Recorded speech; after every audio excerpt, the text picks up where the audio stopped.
Dear Heavenly Father, I ask for your Holy Spirit to be here. We need you so much, God. The reason we need you is because we go to our old ways over and over again. And because we need you to set us up in new habits. We need your grace and your compassion. We need your patience. And we need that from you, and we need that for each other, and we ask for it. We ask for your kindness, your long-suffering, and your understanding, Lord. Give us wisdom, give us skill, give us understanding. In Jesus' name we pray. Amen. Okay, I'm so excited to see all of you here, because if each one of you shares the information from today with just one person, that will double today's results, and that's really, really amazing. So the first thing I want to do is, I was thinking about what to talk with you all about, to share with you. And I thought the most important thing I think I can share with you is how to get off of prescription drugs.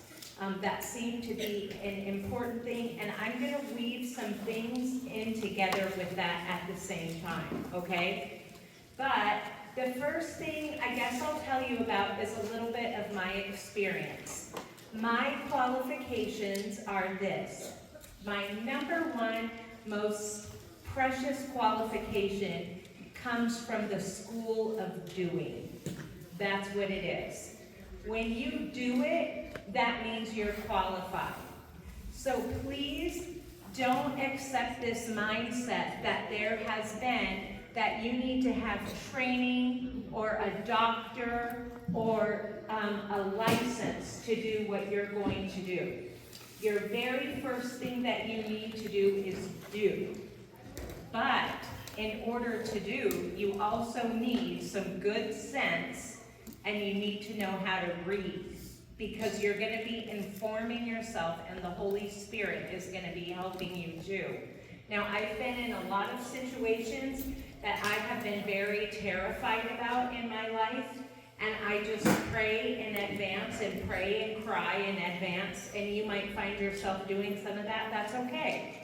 And so that's my first qualification. My second qualification is I do have some education in wellness. My family is from South America, from Brazil and El Salvador. And if your family is from a second or a third world country, you already have an advantage over most people. Or if you all are from the United States, but you grew up on a farm or in the country, it's the same kind of training. And the training is you've got to do what there is to do. There's no one to do it for you, or you start doing it as part of your life. And the it is taking care of yourself and taking care of those around you and having good sense. That's a second thing. A third thing is I have gotten some training in herbalism, quite a bit of training. My mom was a registered nurse. And I do have some information that's very helpful with regards to medical things. That is very helpful to have if you have it. If you don't, you can start with what you have and start with what you know. And then I took a bunch of herbal courses, some from some universities, some from some fancy people, some from not so fancy people. But if you have books or the internet, as long as we have it, then I would do that. You can just start with what you have. But the very first place to start is with yourself. That's the very first place to start with. And what I'd like to do is share with you this health evaluation. You can use it today for yourself, but you can also keep it handy when you go to talk with other people when they talk on what is bothering them. So the first thing about this is based on the 8 natural laws.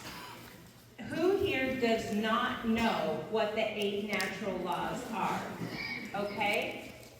They are fresh air, exercise, do you know them? Water, rest, abstinence, diet, golden sunshine, trust in God's word, sure to work if you try it. That's the little jingle I memorized when I was young. The reason why I talk about that is because most of us are not getting those basic things. And I don't know if I showed you, I don't think I showed you my screen. Yeah, I did show you my screen on the types of illnesses that I have worked with before. Some of them have been very, very serious. And what we find, what we have found when people come to a wellness center is they are not getting basic things. Most people are not getting the sunshine that they need every day. If you are from North America and you're working inside in whatever capacity, you are most likely very deficient at a vitamin D. If you're not getting the amount of greens that you need to be having every day, you're also pretty low on probably vitamin D. And if you're not having your magnesium every day, you're pretty low, most likely on vitamin D and calcium and magnesium. And that causes a deterioration to begin with, which then impacts so many other things. So that's why we talk about basic things like getting your sunshine. Now, it's optimal, the Spirit of Prophecy, or Ellen G. White, if you all are not aware of, she says that most optimal time to get sunlight is before 10 a.m. Okay? These are principles that are being backed up by science today. I cut out science. Science is the middleman. Science is the middleman, and not that I want to disregard that, but I want to refer to the Spirit of Prophecy because we're going into a time soon where we have to understand what our culture is. You all saw on the screen yesterday the food pyramid is upside down. That means, and that was done by somebody who said they would help us out of our health situation.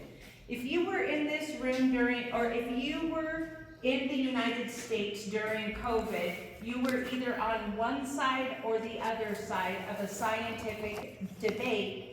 That gentleman, who's now at the head of our science, has given us a new pyramid, and that was supposed to make things better from the COVID debate, and it hasn't.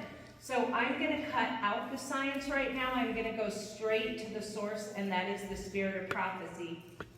So we are talking about referring to the Spirit of Prophecy and best practices. That's why I gave you all the Ministry of Healing yesterday. I want you to read that. You can take 5 minutes every day, set your little timers for 5 minutes and read that and inform yourselves of how to start living in your own lives. I'm doing that too. That's what I have to do in my own life to make things better. But anyway, back to this sheet. So the fresh air, getting fresh air, exercise, and sunshine, and water, you can do that all in 30 minutes every single day. You can combine 4 of those 8 laws every single day. If you go walking, you can do all 4 of those when you go walking. You will get your sunshine. You will get your fresh air. And maybe it's cold outside and all you can show is your skin and your face. You have to ask the Lord to bless that and keep going. Now, some of you may not be taking vitamin D supplements. I don't knock that. I am personally going to be taking vitamin D supplements. And that's because I live way up north. I need to supplement that. You don't want your vitamin D down low because then you're going to be a candidate for getting sick.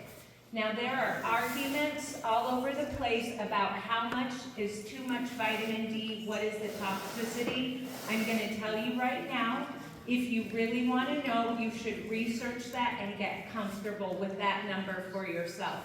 I like to have a little bit higher vitamin D levels. I'm okay with that. There are some physicians and doctors in other countries that recommend higher than the United States. I'm okay with that. I'm going to do that. So you have to research what you're okay with, okay? And then, so that we have fresh air, exercise, water. Do your best to get water. every day, I find that I myself am dehydrated because I can't stand the taste of city water.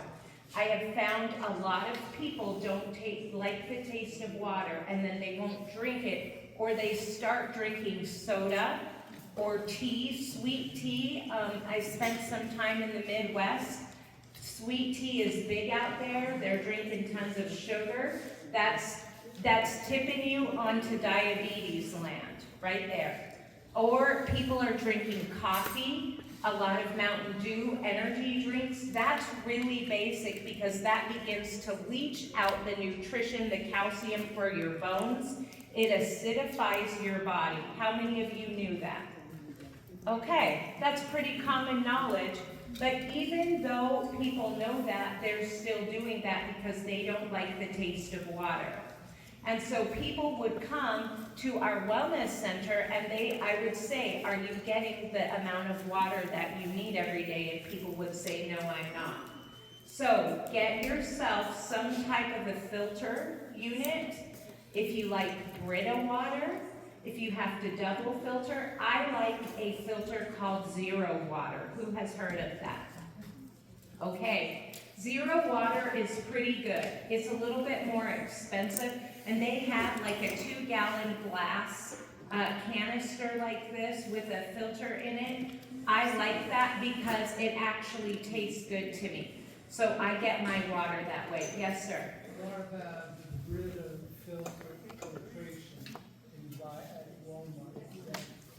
Okay, this is what I'm going to say. I'm pretty practical. I know people that are very particular, and I'm grateful when people are particular about their health. I can't afford to be that particular. I'm an average working Joe. I'm in the grind like every Jill. I'm an average working Jill. I'm in the grind like most other people. I have to do the best. As I like to say, I have a whole bunch of pots I keep boiling every day. I have to make sure they're all boiling. I can't afford to fuss over this or that. I'm not belittling or disrespecting anybody that can be particular. If you can get Brita and do a good job with Brita, I applaud that. If you're particular about Berkey, if you can do Zero Water or something else, just make sure you're getting your water. You want to stop drinking everything else, including healthful tea, except for water, most of your day. You shouldn't be having like 75% of your intake should be water, at least per day. If you need to take some vegetable juice, if you're on a juicing program, that may be one thing. If you're needing to take some healthy tea for a medicinal reason, that might be another thing as well. That may impact your water. Okay, so then, let's see here. Fresh air, exercise, water, rest. That's a big one. In the wellness, I am finding most people are not getting the rest that they need. A lot of women and men are disturbed by hormonal situations, and the hormonal situations are caused, well, we'll take a quick little minute about that, but the hormonal situations are often caused by a bunch of variables, and so a lot of people are not getting their rest. One of the factors that impacts rest are the chemicals that you get in your body every single day. If you are drinking any type of stimulant, that may be one thing that is affecting you. If you are not getting the exercise that you need, that's another thing.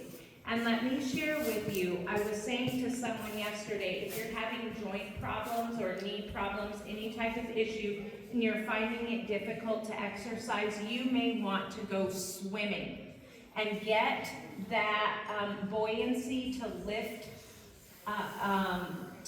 your body weight for you so that the impact are not on the joints. Now, I'm not a spring chicken and I don't want to be in a swimming suit, ladies, I understand.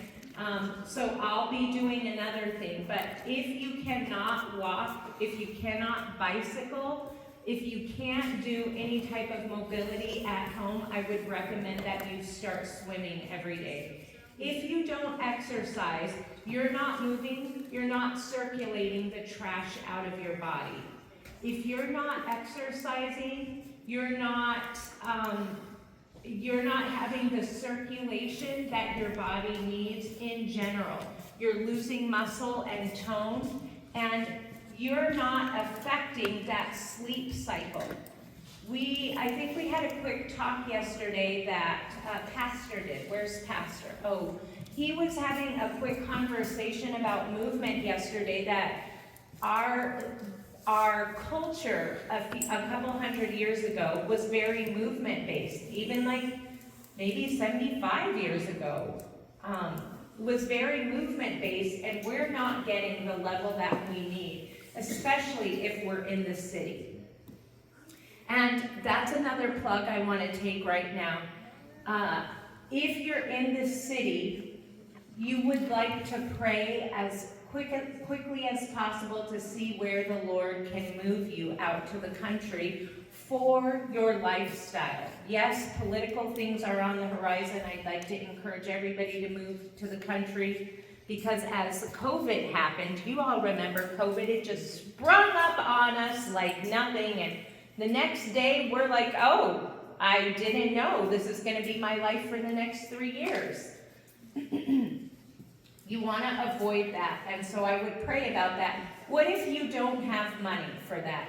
I did not have money a couple of years ago. I burned out of my job, and I was very sick a couple of years ago, and a friend who lived out in the country said, you can come live with me. And that's what happened. So this friend has helped other people. I know that you can move. There are a lot of options. Don't let a lack of money bother you. I just would like to say that for the bottom of the barrel. But a country lifestyle is a very different lifestyle than the city. I know this. I commute into the city every day, and I teach 4th grade when I'm not doing wellness seminars. And I commute in an hour, and it's a grind, and I'm asking the Lord, I hope by the end of this June I'll be done with that, and then I'll be able to transition back to wellness full time again. But the reason I'm bringing this out is because my friends in the city, they go to work, my colleagues go to work and go home, and they have, if they're motivated, they go to exercise. If they're not motivated, they go home and do a very sedentary lifestyle.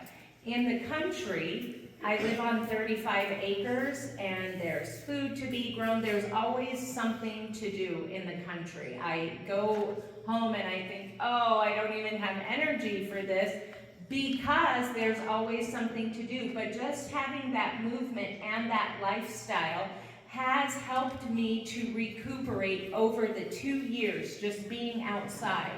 We have a girl that works for the lady who owns the property that I'm at. She's not an Adventist, she came to work on the farm. She was very, very ill.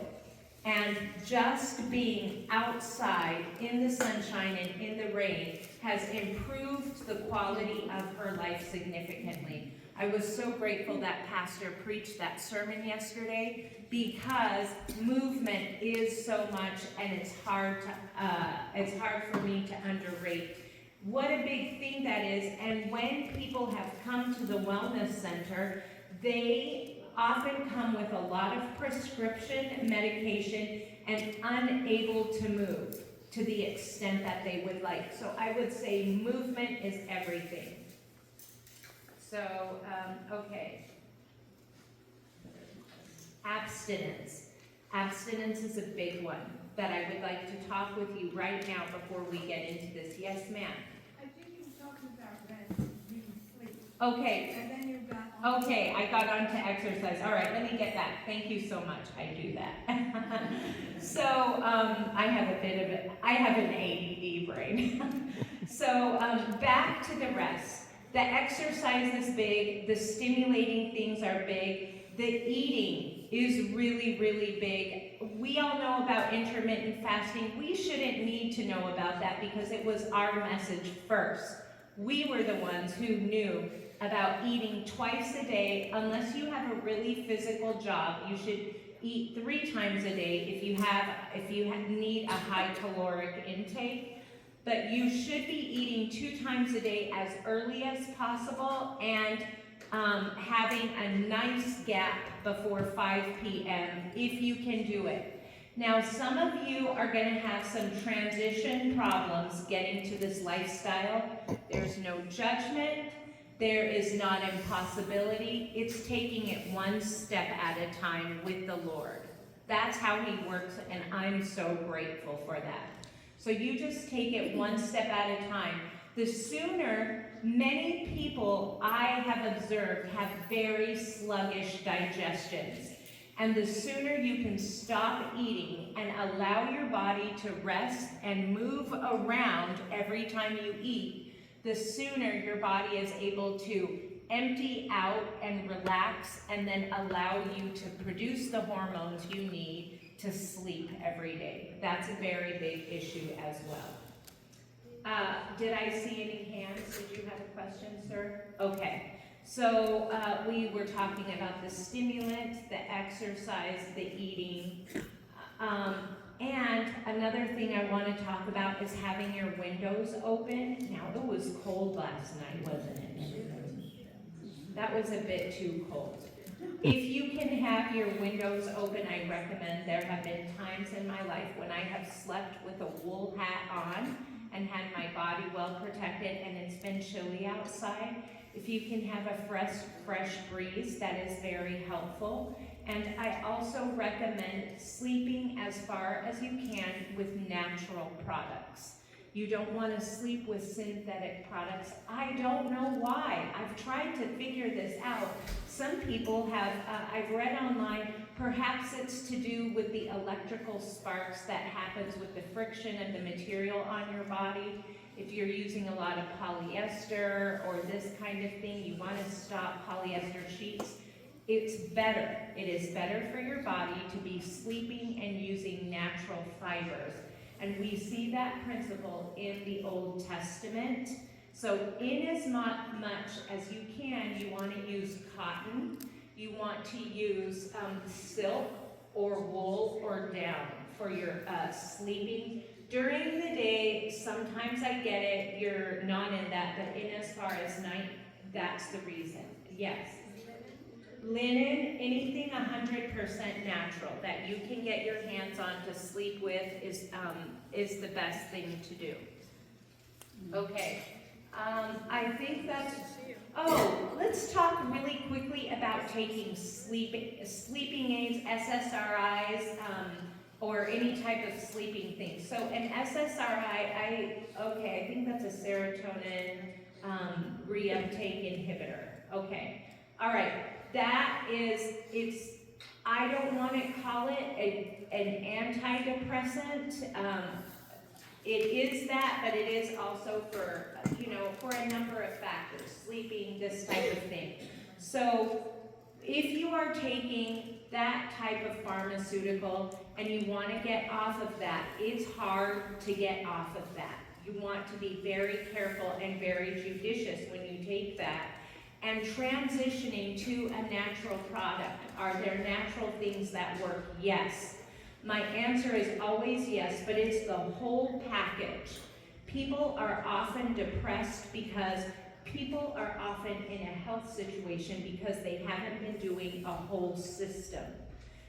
If you're taking medication, that's part of a whole system. That's not judgment against you. That's not judgment against a situation. But you can't get off of your medication without partaking in the whole system because our health is not one thing. Our health is a system of things. And so you want to start the whole picture if you're on any type of antidepressant.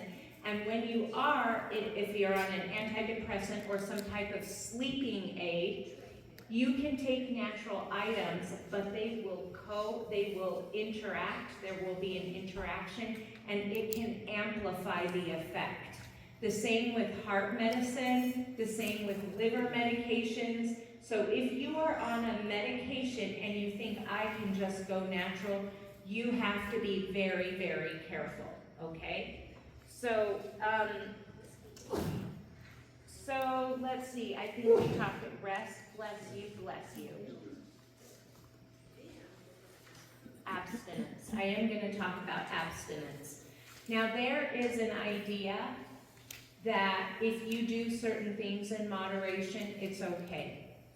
And what I have to say to myself primarily and suggest to you is take a really hard look at yourself. When you have to give up something, can you mess around with it or do you have to cut it out? You have to be ruthless with the thing. Because that's the reason you're in the situation in the first place, right? And so some people are like, oh, I can be moderate with this or moderate with that. And whatever your thing is, it might be different for each of us. Whatever your thing is, don't mess around with it. Don't mess around with it. Be ruthless and take it to the Lord in prayer. That's why I said yesterday, remember Jesus in the Garden of Gethsemane. Remember Jacob wrestling with God. Those were two really agonizing moments in the Bible where you have to understand that you're not going to get over something unless you're crying and you're agonizing over the thing. And it doesn't matter what anybody tells you, oh, it's okay, it's just not that big of a deal, or you can have a little bit of it, or quit listening to those crazy health ladies. No, it's not like that. You have to be like a needle to the pole when it comes to matters of obedience in your life. Think about how you messed up in the past. I'm thinking I've had so many of those moments, I don't have to think long at all. But it's always thinking that I'm going to be moderate. I'm going to be moderate with my bad habit. And I told you while I'm teaching fourth graders this year, the Lord has taught me a lot through these fourth graders. He's like, see how those kids are acting? That's how you act with me. And the fourth grade kids are always making excuses or finding some reason not to have a hard thing. But I have one girl in my class who is phenomenal. She's 9 years old. She is diligent. She doesn't waste her time on YouTube videos, I'm sure, like I do. She watches documentaries. She looks up all her words in the dictionary. I give her something to do. She does it immediately. And I said to the Lord, wow, would you like me to act like that? And that would be for our best good in our lives. If we would do the things that we know we should be doing with that much diligence in our lives. But sometimes that doesn't come from within. Sometimes we have to really agonize to get to that point. And that's why I talked about the Ministry of Healing book yesterday, and I'm suggesting that again. So, okay, I see that time is moving away, so.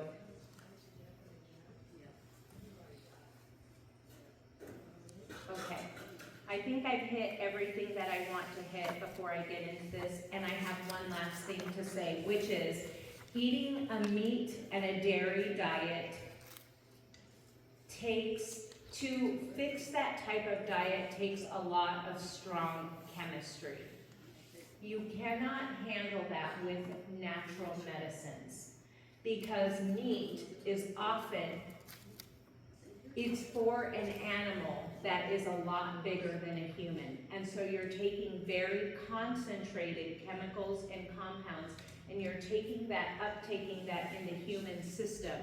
And those chemicals enter the blood and then they stack up really fast.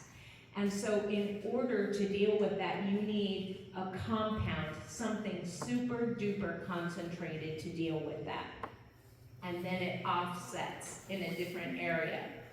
Now, I don't want you to think that I don't struggle. I do struggle. One of the things that I find the hardest struggle for myself is sugar. And sugar is described as worse than meat in the spirit of prophecy, if you are aware of that. That is something that I really struggle with. I had it licked back in the day, and I'm struggling with it again. So don't think I don't struggle with these things. I do struggle, my very own self. So I have to be working on that too. And I have to know that when I'm bringing my chemistry to the table, if you don't get a hold of your diet, you're going to be on pharmaceuticals sooner or later. If you want to get off of pharmaceuticals, then you have to get on top of your diet. Don't let anybody kid you. It's not any other way. So when people come to me for the health evaluation, the first thing, let's look on page 1. Under the medical part, I was working with an RN to do this part, and I'm just going to show this to you right now. Under the most basic part was the blood pressure, the height, the BMI, and the heart rate. We don't have that. Okay. All of you can have this information for yourself every day. If you get a little notebook for yourself and you start writing what your blood pressure is every day and what your heart rate is every day, then you will have that information, and that's what everybody's going to ask you. The doctor, the nurse, everybody is going to ask you for that information. So y'all need to be on top of that anyway, okay? And then your weight. You need to decide what you want your weight to be. I don't want you to be thinking to yourself, what does the doctor want my weight to be? It should be, what do I want my weight to be? What is manageable for me? What is my goal? Okay? And did you need one as well? Okay, who else needs one? Okay, I'm going to pass these around, and then you all can grab them. I'm sorry about that. Okay. You want them? Anybody else here? Okay. And I'll have you pass it down to the people. Take one, pass it down. Do you have one, Alvin? Okay. Okay, if you could make sure Alvin gets one afterward, that would be good. Okay. And then, I'd like to talk about allergies right now and chemicals. You're talking about the health evaluation. Yeah, the health evaluation under allergies and chemicals. If you are somebody that here's something I'd like to say. You should get your labs yourself and begin to understand how to read your own labs. What do you think affects your labs 100%? I think Alvin. I don't need it. Okay. What do you think? I'm sorry, what was that? What you eat affects your labs 100%. So some very basic areas that we like to look are liver. Why do you think I like to look at the liver labs? Yeah, it's a filter. So if your liver numbers aren't looking good, these are usually the culprits. Alcohol, dairy, meat. Right there, those are usually the culprits. Sugar, that's another one. Even if you're not drinking alcohol, you could have non-alcoholic fatty liver disease that comes from white flour, white rice, white grains, all of that. I love that stuff. My dad was an alcoholic, and he had that. I could get that, not because I'm an alcoholic, because I love eating white trash. Dear, that sounded bad. White flour, white grains, trash kind of food, okay? That could affect me. Another area that I'm interested in is cholesterol. Why do you think that I would be interested in cholesterol? What would affect that? The heart. Yeah, the heart. Yes, what do you think affects that? What foods? Meat and You don't need to go to a doctor or to a wellness person to know. You already know. Okay? Yes, ma'am. Also stress. Definitely. That's a big factor. Stress. Okay? So, and here's something else that affects in a great way is eating your greens. Now, I don't naturally like greens. I do like to have greens in a smoothie, so if you like spinach and pineapple smoothies and ginger, that's a great way to get your greens. Or finding some type of way to eat your greens that you like. If you're currently eating greens by sauteing them in oil, okay, at least you're getting your greens and that's a start. Maybe you might use half the oil, okay? Or maybe you might use a quarter of the oil. That's a new way that you can start and break down your need for medication. Okay, when you say a smoothie and you can't use milk, what are you suggesting? If you don't use milk, I use water or coconut water in my smoothies. Did you know that this is an anecdotal story. That means it's just a story that is your personal experience. But there was, back in the day, in World War II, in the Solomon Islands, coconut water was used to go directly into the veins for electrolytes. That is very powerful. When you combine that with a green drink, then you now have your own natural blood infusion drink right there. It has to be 45, I believe it is 45% green juice and 55% coconut water. And that is a natural equivalent of all blood types. Now, I'm not a physician, I can't give that as medical advice, but I can say that that is something that I've used before. Yes, ma'am. What about soy milk or nut milk? Okay, you can use soy milks or nut milks. That's absolutely fine. Whatever your liquid is, you can use that. I don't, but you can. It's absolutely fine to do that. Okay, anyone else? Okay, so those are labs which we'll get to, but allergies. So allergies are also affected a lot by liver problems. If your liver is not functioning properly, you're not filtering properly, then you're going to be taking more medication, okay? Something to help your liver is milk thistle. Milk thistle is an herb, I'm sure you're aware of that. Jerusalem artichoke is another thing to help with that. Any kind of bitter helps with your liver and also your gallbladder. If you're somebody that eats meat or likes a lot of fat, you are most likely going to have liver and gallbladder problems, and you can reverse that by, of course, eating more bitters. You can chop up the dandelions in your yard and eat that, the dandelion leaves in your yard, and eat that to help clean out your livers. Isn't that neat? So that's really cool. Yes, ma'am. Bitter melon is great for that. Bitter melon, I'm sure you already know, is also great for diabetes. Okay, so that would be for allergies and medication and environmental concerns. Also, I want to let you know, using a lot of chemicals. Cleaning chemicals can set your liver off, can cause you to have allergies in your environment. That can cause an increase in needing to take medication for your system. I know a lot of people that suffer from allergies all the time, and they're constantly needing medication.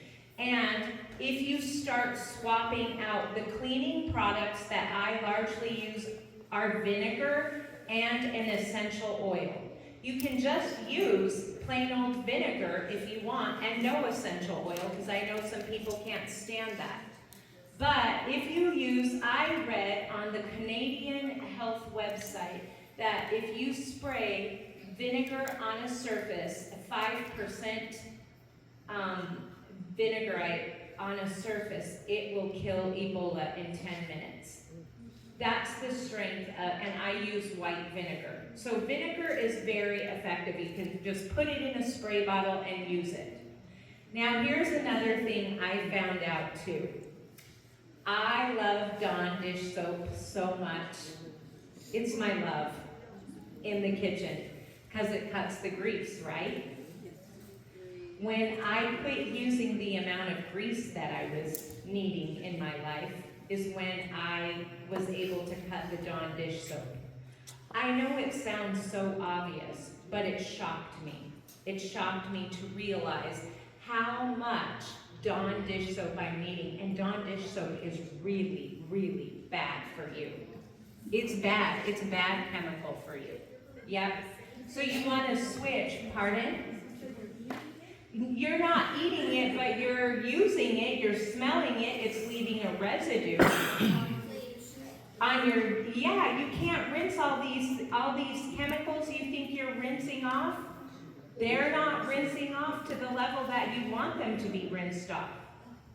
And this is getting into our systems. All of these things are getting into our systems, and they're affecting something called our endocrine system, which is our hormonal control. And if you're having sleeping problems, then that's affecting your hormones. If you're using laundry detergent that is scented, that's affecting your hormones. If you're using cleaning products that are scented or that are chemical in nature, that's affecting your hormones. That's giving you all sorts of problems. Now, I'm not saying go out and dump all your chemicals today. If you don't have the money, don't be stressed out about it. I'm letting you know so you can think about this and make a decision for down the road, okay?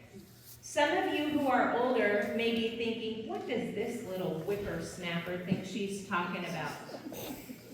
She doesn't know. Yes, before I go on, go ahead. The chemicals, does that include your lotions, your colognes? Your lotions, your colognes. Any type of chemical in your life is not great. Your secret deodorant. Ladies, I was clinical strength secret deodorant, and I got off of that, and I had the worst BO you could ever imagine. This is what I would say. I smelled like a goat in heat. It was just so awful, awful. And you know what happened?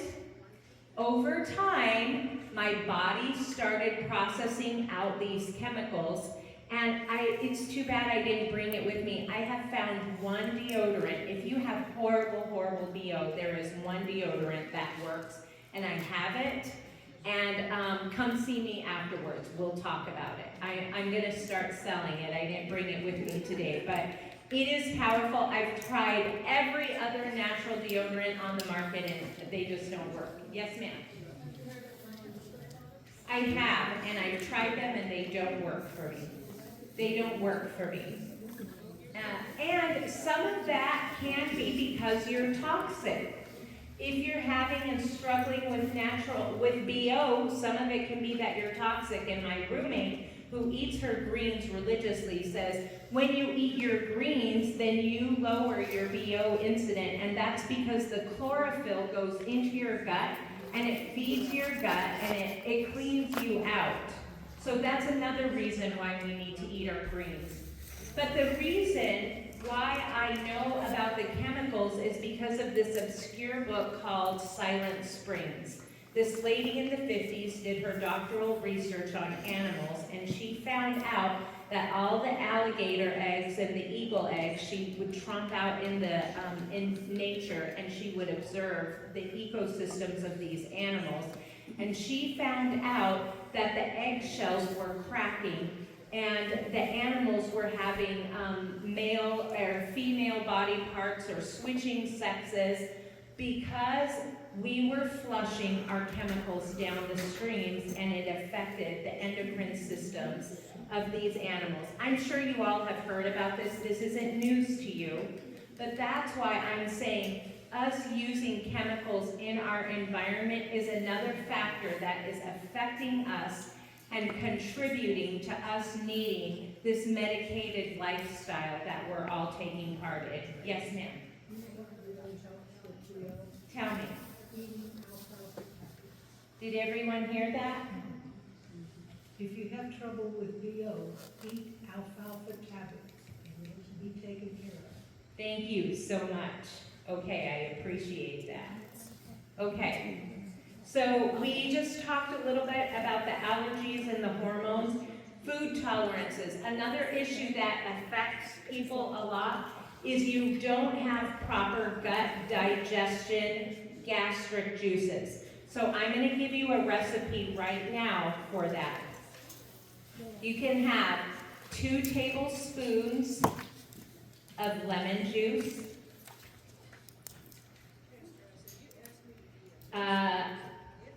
2 cloves of garlic.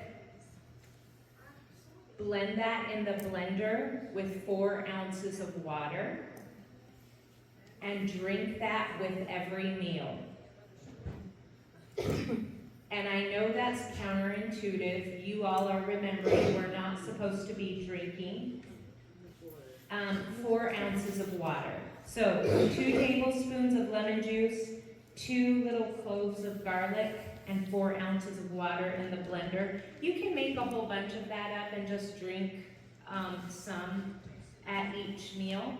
And about 4 ounces and 2 tablespoons worth at each meal. So that was 2 tablespoons of lemon juice, 2 cloves of garlic, 4 ounces of water. Having the proper pH in your gut helps you to digest food properly. When you digest food properly, that's a whole other discussion. Then you're not permeating your gut, you're not piercing through your gut and then causing disease issues because you are not sending, if you don't have the proper pH, you may be sending through bad organisms. Your food may not be partially or fully digested before it's sent out. You're still having a fermented state go out because your food is not properly digested, and it goes through your villi, your intestinal walls, and then it sends either through organisms or fermented food into areas of your body it's not supposed to, and then that causes a disease process. Yes, ma'am.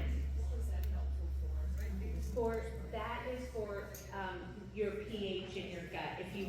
If you're taking some type of PPI, proton pump inhibitor, for digestion, you can start with that lemon juice, and that will help you to have correct stomach pH so you can digest your food properly. Are you taking this before you eat or after you eat? With your food. With the food, okay. The reason you're taking it with your food is it corrects your gut, your stomach, gastric, your digestive juices. You could actually incorporate that in your salad dressing. You could put that on top of your salad. And That makes perfect sense. Yeah, what did she say? I didn't hear. You can incorporate that in your salad dressing. Oh, yeah. Yeah, that's smart. Thank you so much. I hadn't thought of that. So that's 4 ounces of water.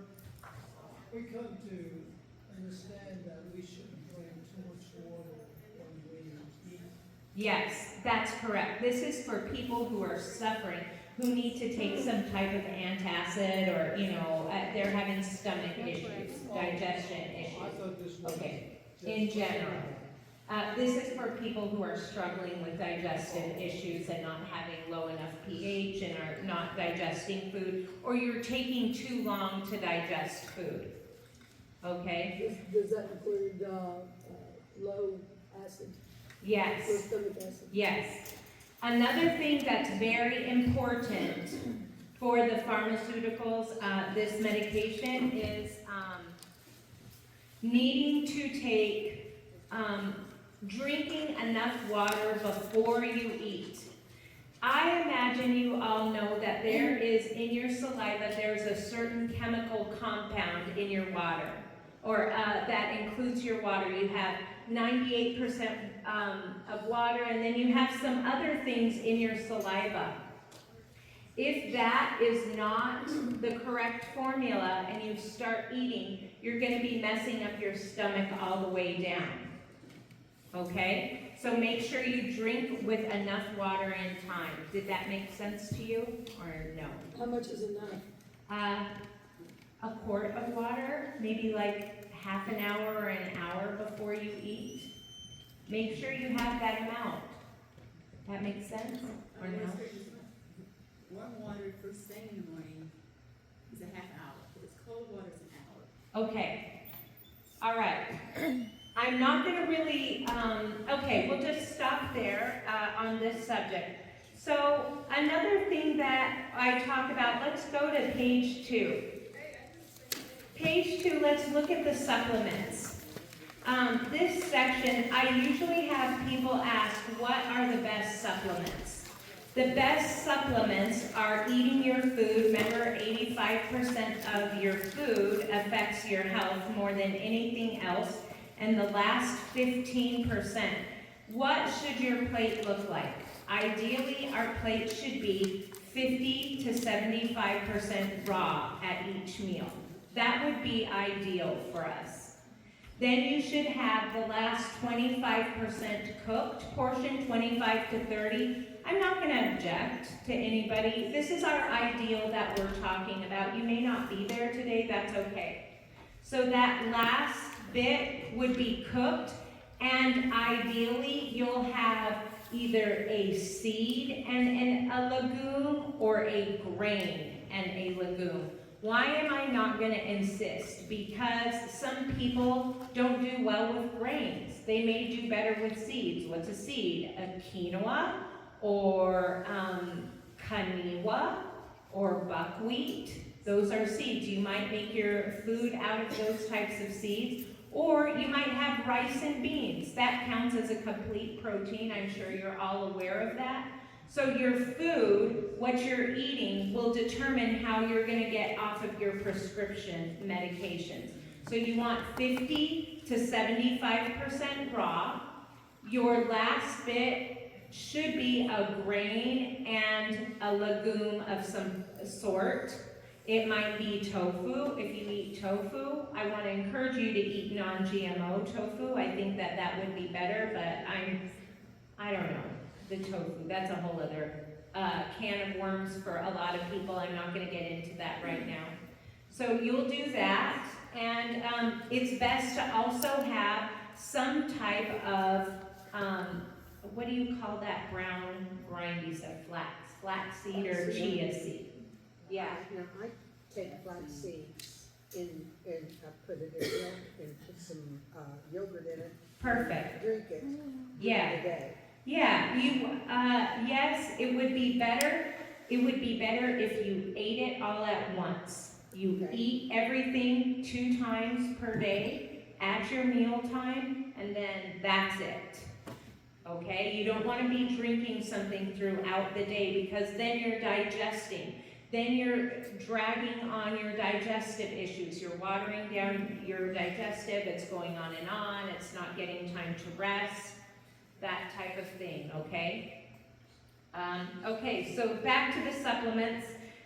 I don't like to have a lot of supplements, and sometimes your liver can't handle a lot of supplements. Sometimes you're putting a huge load onto your body to be cleaning all the time. If you need supplements for cleaning, I already mentioned the liver ones, like milk thistle tea, that's really good. Dandelion tea is another really good one as well. You could drink some cups of that. That's an excellent thing to drink. And I'll leave it there for just cleaning out teas for right now. Okay, your lab work. You want to get on top of your lab work and find out. Now, some of these are a bit hard and a little bit more advanced. You'll want to know what your blood count is. You'll want to know what your fats are. You'll want to understand that for yourself. your C-reactive protein that can have to do with whether you might have autoimmunes if you have a sensitive or heart attack issues. So that, your vitamin D, that has to do with your immune system. You want to keep your vitamin D levels up. Some of you might have to take a whole lot of vitamin D at the beginning. If you're someone who consults with your doctor, you want to see if you can find a doctor who is a functional medicine doctor, who is interested or open to natural things, as well as mainstream doctor. You want both. And somebody who is open to you having a conversation and maybe taking charge of yourself. Did you ever hear your mama say, no one's gonna love you like I do? Now think this about your health. This is what my roommate says to me, Natalie. Say this to yourself. No one's gonna love your health like you do, okay? So if you're with a physician who's like, you better do what I say or I'm gonna kick you out the door because you didn't do that, that's not a good physician to be with.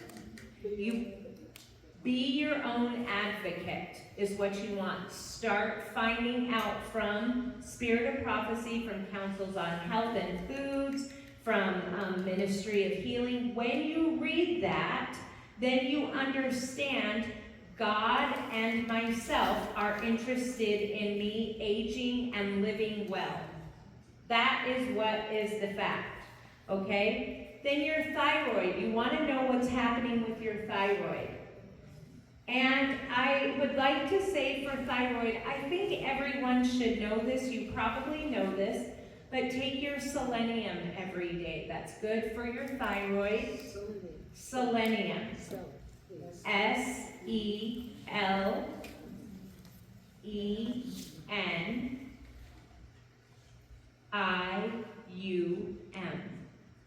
Selenium.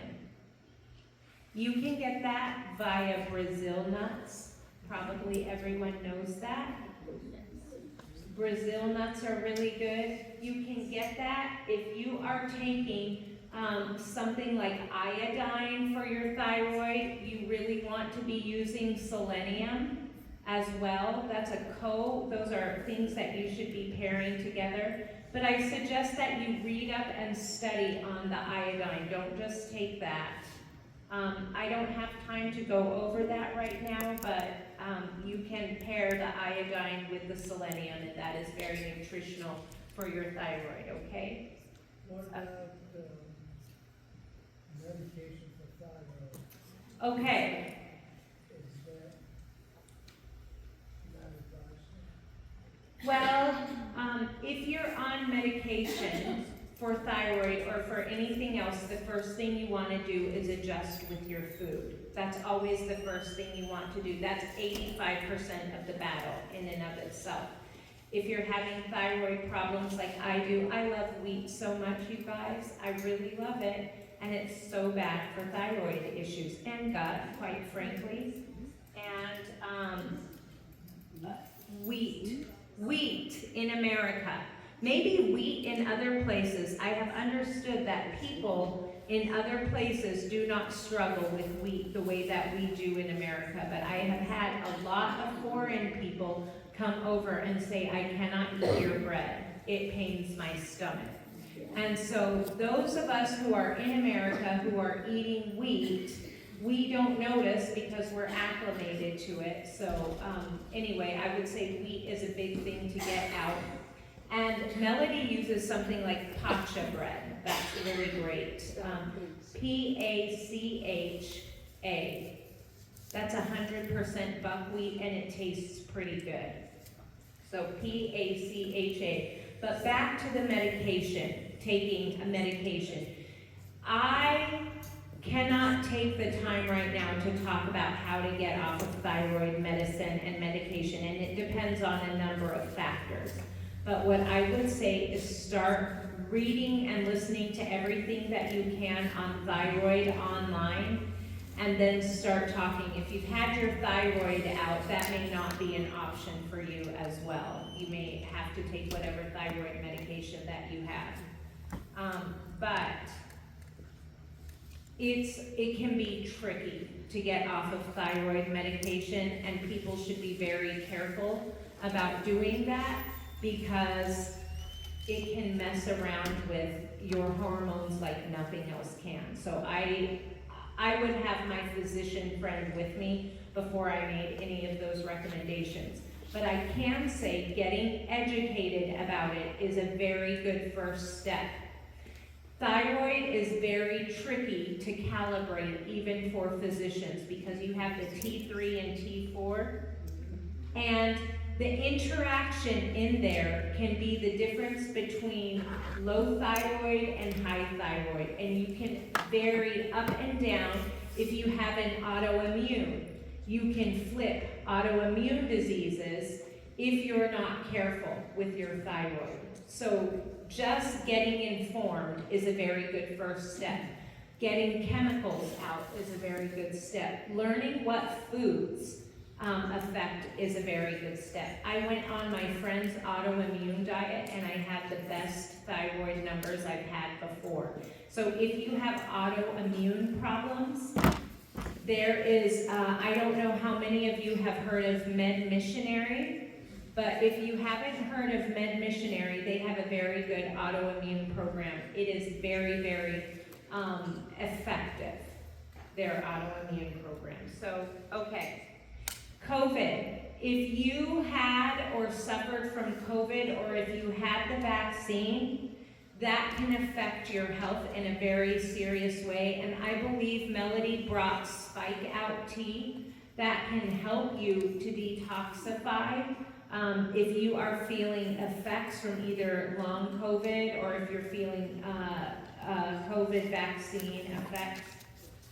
That can affect your medication status as well, okay? Then, I usually talk to people about cardiology. Any type of heart health, that is a #1 factor for needing medicine, and the big scare is you're gonna have a heart attack, you're gonna have a problem with this. Yes, ma'am? Talking about the people who got the shot. Yes, I know some people who got the shot every time they were supposed to get the shot. yes, And, you know, people politically, all this. yeah, And they still, every time when they're told they have to get the shot, they're still get the shot. yes. That is good. Well, I can't talk. that's a political issue, isn't it? And I'm, Still, like, it's sustaining them to, like, it would be harder for them possibly to, if they're still doing it, to make these changes that they're telling us about. okay. This is what I'm going to say about it. Whether you did or did not, let me just share issues that are surrounding that.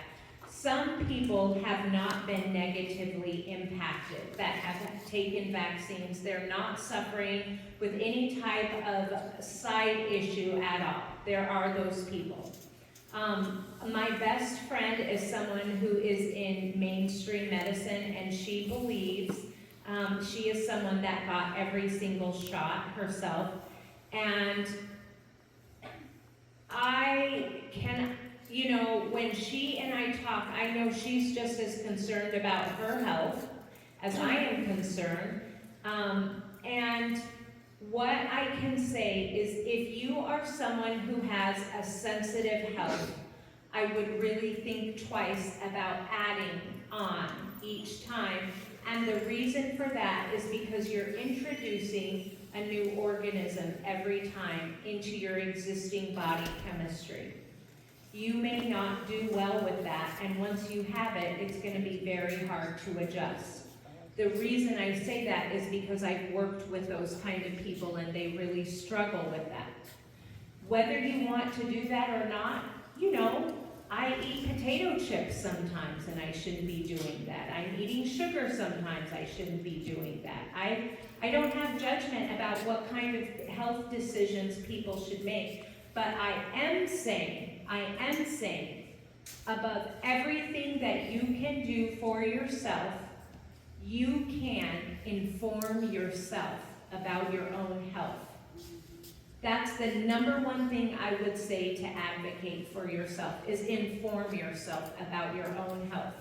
And then you can decide, Should I get more? Should I get medication? Should I go natural? Those are all decisions you can make on your own, okay? All right, then I want to review these systems over here. It says a review of systems. We are on ear, nose, and throat, neurological, cardiovascular, endocrine, pulmonary, gastrointestinal, urinary, musculoskeletal, and integumentary. All of these systems here, you guys, if you have more issues that you're writing down, you're taking more medication in all of these systems. And what I want to say to you is if you follow the 8 natural laws, it can take, if you were to get super strict with yourself, it could take 10 days to dial back from your issues. Then that means it takes 10 days for you to call up your physician and say, hey, this heart medication is too strong. These neurological medications, they're a bit too much. These skin issues, I don't need this anymore. I'm not having the gut issues that I was having. So in all of these situations, you can take this. Now, if you are having any type of gut issues, let me share with you right now, if you're having ulcers, if you're having diarrhea, a thing for you to take would be slippery elm. If you are not familiar, I'm just going to give you some very basic herbs. Slippery elm coats your throat, it coats your stomach, it helps deal with diarrhea and weird organisms. Slippery elm is great, but you should know you need to take it 2 hours past your medication. Otherwise, your medication will be absorbed with the slippery elm. Okay? Peppermint is another thing that you can take for stomach problems.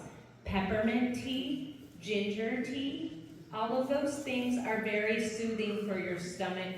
Fennel is another thing that's very soothing for your stomach. Taking a cup of tea, warm tea, is very helpful. So that would be slippery elm, fennel, ginger, peppermint. Also, licorice can be helpful. Now, these things have medicinal qualities that help in other areas as well. For example, licorice was really great during COVID because it helps stop cytokine storms. So if you are having, a cytokine storm is when you get super duper sick and then your body floods and says, you're sick, we gotta send these attack guys to come attack your body, except your lungs are congested, so you can't move the trash out of the way, and then you're finding it harder and harder to breathe. Licorice disrupts all of that. But if you're somebody that has blood pressure issues, taking a lot of licorice isn't good for you. And that's why I'm going to say it's important to be in good health to begin with.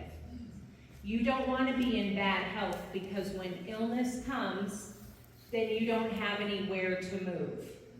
You saw that little cycle I just painted for you, right? I took care of 7 people with COVID, and 2 of them died because they started out with bad health.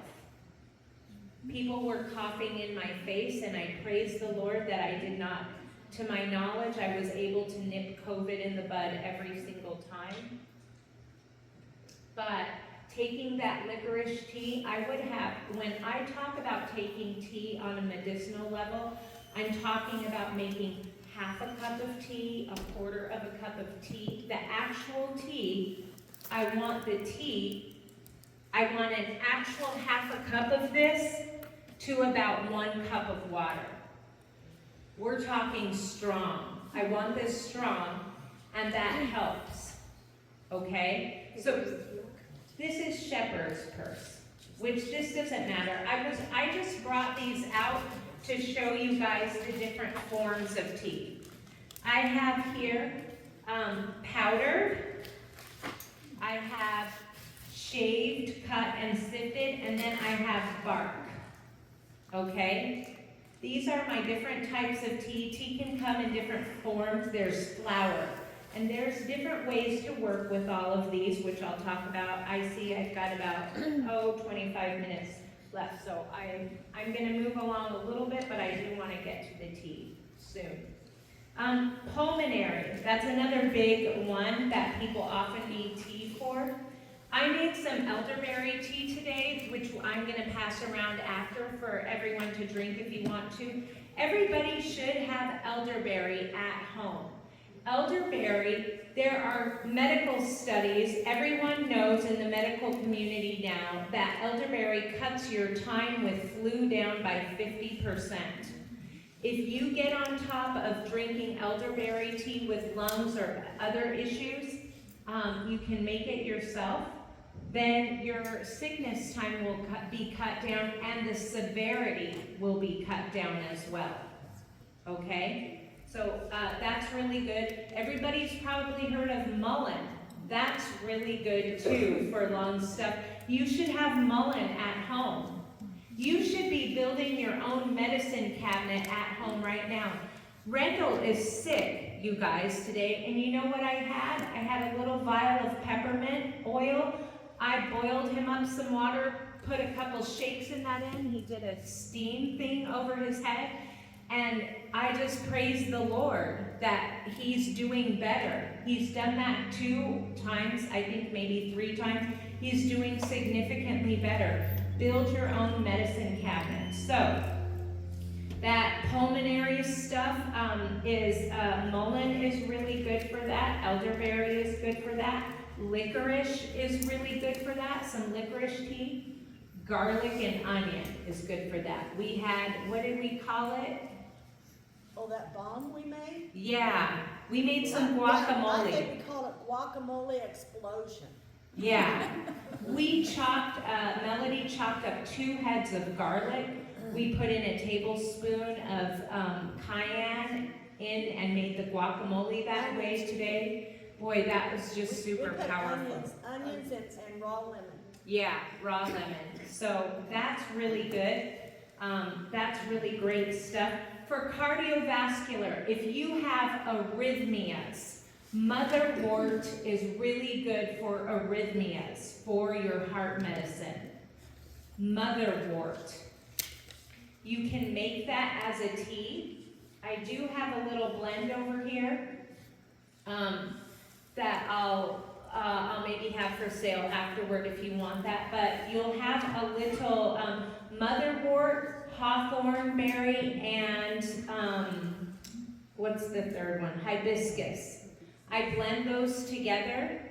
Now, you have to be careful that you don't combine this with your medication. I've had people that have said, I know better, and have done it on their own, and they've bottomed out their heart rates with the combination between heart medication and the herbs. Herbs are very powerful. Especially, they can amplify the effect of medication. They're not as powerful as medication, but you don't want to mess around and combine things. So that motherwort is very good for arrhythmias. And how much to take? Well, I do that combination, 1/4 of a cup or 1/2 cup to water. I'll boil it up. And then if it's a really bad thing, something that is really bad, then I'll drink a little bit of that. And I like to have some charcoal handy. What if you take too much of something? You can take some charcoal and suck that right up with your charcoal. How many of you know how to make a charcoal slurry? You know how? Okay, a tablespoon of charcoal to about 8 ounces of water. If you overdo your medication, you can take some charcoal and it will absorb for you, okay? Now, I don't want you to be overwhelmed or panicked right now. You might be thinking, it's too late for me, this is too much. Please don't think that way. If you do one thing today, the one thing you should do is make your plate 50% raw at each meal. That will already help you, If you continue to eat meat, if you continue to eat cheese, and you have 50% raw, you're on your way. Celebrate. Thank Jesus for a new habit. Yes, ma'am. 1 tablespoon of charcoal to 8 ounces of water. And it's super gritty and nasty, but yikes. It's helpful. Yes, ma'am. Can you take the capsules? You can take the capsules. Yep, just take the equivalent of a tablespoon of charcoal capsules, okay? Urinary. What if you're having a urinary tract infection? Ooh, I have experience with that because I don't like to drink water that tastes bad. Yep. You can take D-mannose capsules. D-mannose, that's the component in the cranberry that will stop. So it's D/mannose, M-A-N-N-O-S-E, D-mannose. You can go to the health food store and get some cranberry syrup. That's really helpful. If you get, I think it's called, something dynamic. Anyway, they have 100% cranberry liquid. You can take corn silk tea. If you have some corn in the fridge and you shuck it and you just get that corn and you make that silk, you make a little bit of tea with that, corn silk tea will help with that. Okay? Another one is uva ursi. Oh, come on, spell that.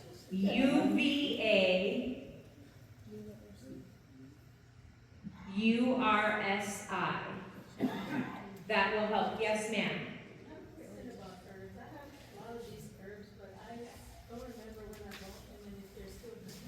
I use, look, when I'm working as a wellness director, I'm a lot more strict than I'm working on my own. I use herbs for forever. I don't care what people say. The efficacy goes way down. They're not nearly as strong. You might have to use a lot more, but I don't care. I paid for them and I'm using them up. That's my personal opinion. And since I'm telling you what I would do for myself, you can make the decision, but you don't have to be complicated about it, you know. Okay, skin issues. If you know somebody that has eczema or psoriasis, the issue is what you're eating. That's what the issue is. I'm just going to say that, but if you don't care and you want to eat whatever anyway, I totally get that. And the solution is something called bearberry cream. B-E-A-R, berry.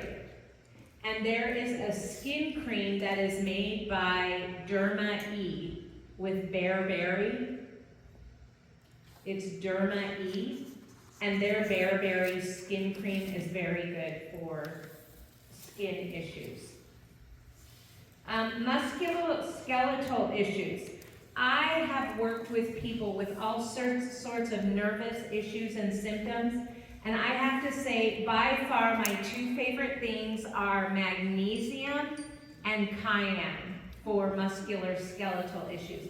I did bring some cayenne today. It stains, everybody. I just want you to know, working with cayenne will stain. And you can do your own thing, make your own thing at home. Of course, I have that here, but it does stain, but it's very, very effective. Cayenne creates circulation. So we all know that, and it's amazing. And I have found repeatedly, if you have diabetic feet or diabetic issues, working with the cayenne is so good. If all you do is just sprinkle on some cayenne into your socks and put your feet on, that's good enough. But I personally like when you put cream on your feet and you put your socks on at night, and then you can see your feet go from purple to lovely skin color the next morning. Another thing that's, yes ma'am?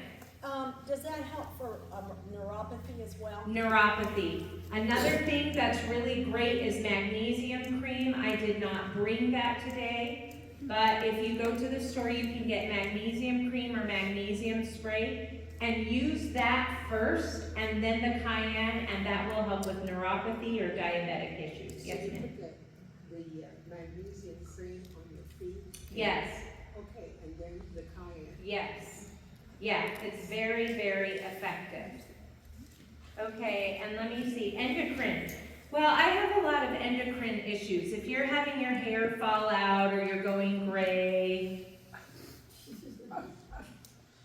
I have solutions for that, but I've just been too busy to use them. Nettle is very, very good to balance out endocrine issues. Nettle tea is really yummy. And if you want to put in some stevia, and by stevia we mean stevia leaf, Mel? Melody's personal irritation is when people use that processed stevia powder and call it stevia. She likes the stevia leaf. And you can make stevia leaf and nettle tea together and sweeten them up. And that's fine for people with diabetes or other issues. It's really lovely. And that endocrine tea helps to balance out your hormones. And you can also, I thought when I get some time, I'm going to work on it and see if I can reverse some gray. I have heard some people have told me that it can reverse some gray. But I like this gray and this gray here, but I don't like that gray there. So we'll see if I can get stylish with my skunk design going. So. Okay, ear, nose, and throat. If you're having dizziness or vertigo, usually that's a magnesium problem. And I'm not going to say which magnesium because there are all sorts of magnesiums that you could try. I'm not going to recommend one above another, but I will say with the dizziness and vertigo, there's a magnesium that is made by Standard Process that is very helpful for dizziness or vertigo. Okay? So let's see here. We've got about 10 minutes and pain. Let's talk about pain really quickly. Pain, we're going to flip to the next page and we're going to talk about pain. If you are having ongoing pain in your body and you just need to bring it down, something that is very expensive and very effective is Curamin products. How many of you are familiar with Curamin? Okay, very good. Curamin, that's C-U-R-A-M-I-N, or Curamed. Either of those, you can get that at the health food store, and that is a turmeric compound with frankincense. Well, one of them is just turmeric, and then one of them is turmeric and frankincense. You can get that to cut the pain and bring it down to a manageable level. But I want to say that changing your diet has a lot to do with pain. Another thing is, I have found out that having clay packs in certain areas with pain can really help you. I didn't believe it. My roommate, who's way healthier than I am, said, go try this clay pack. I got in a horrible car accident and I feel like I broke my sternum. And if any of you have ever had crushed ribs or a sternum, you know what that's like. It's so painful. And she said, put clay on there. And I'm like this to her. Clay? How do you do it? You just take clay powder and put enough water so it's pasty. Clay is something you want to keep on hand. It's great for bug bites. I mix in either lavender or calendula with clay and water, mix it up. You can put it on a bug bite and wasp. Any kind of sting within 5 minutes, it'll take the pain out of that. But you can also put that with frankincense on your part. That is the rib. I felt like broken ribs and that really helped a lot. There's also internal pain, taking with the turmeric, changing your diet. You can also get some very effective, taking frankincense is very helpful internally. And there are, who here has, well, you may not want to say if you have pain or not, but There is a company in Canada called Humble Herbals.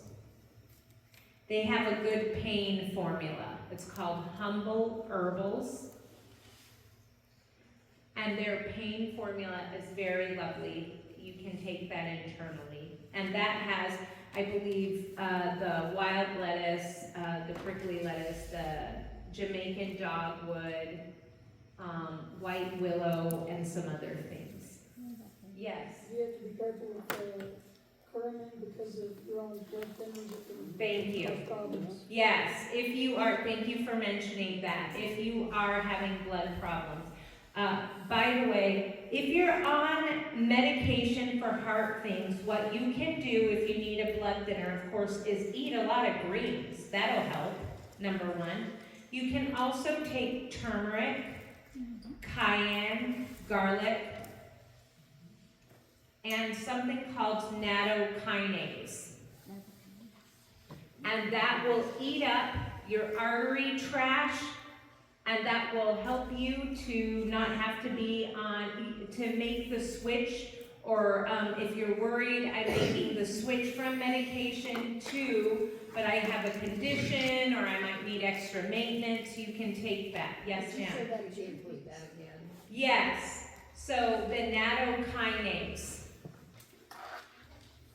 Or some people know nattokinase, whichever. So it is garlic, cayenne,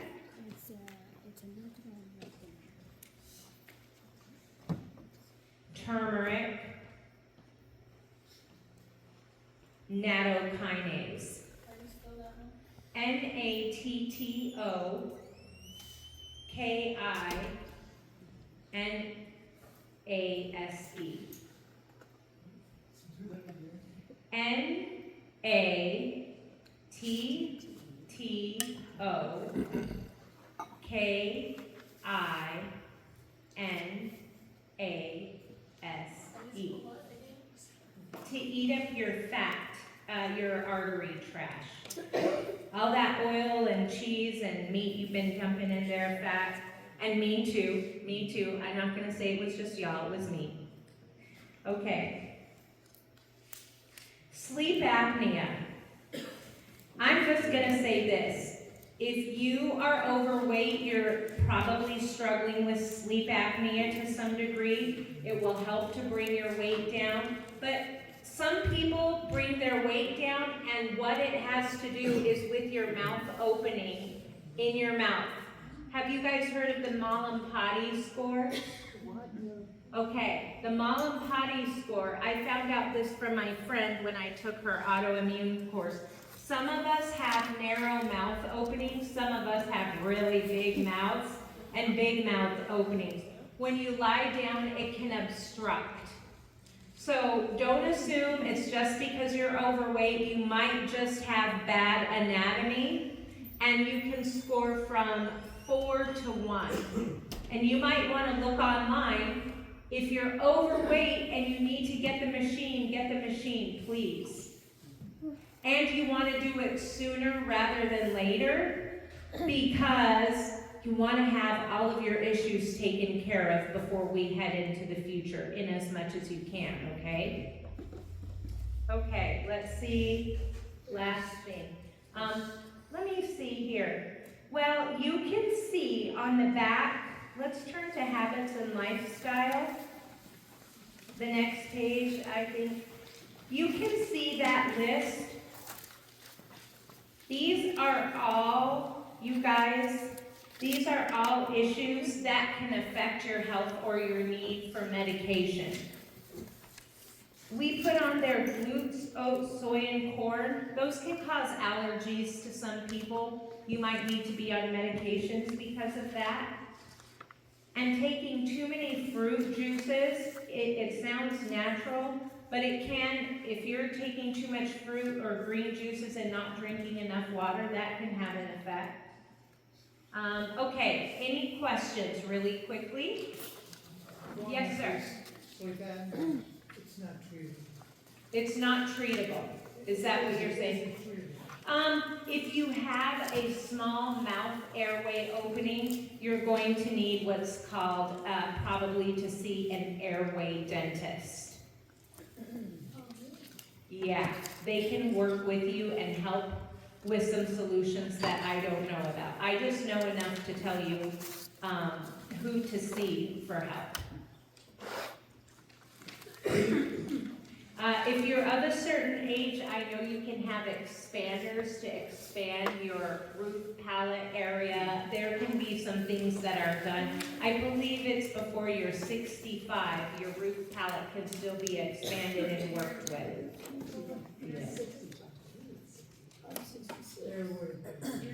An airway dentist.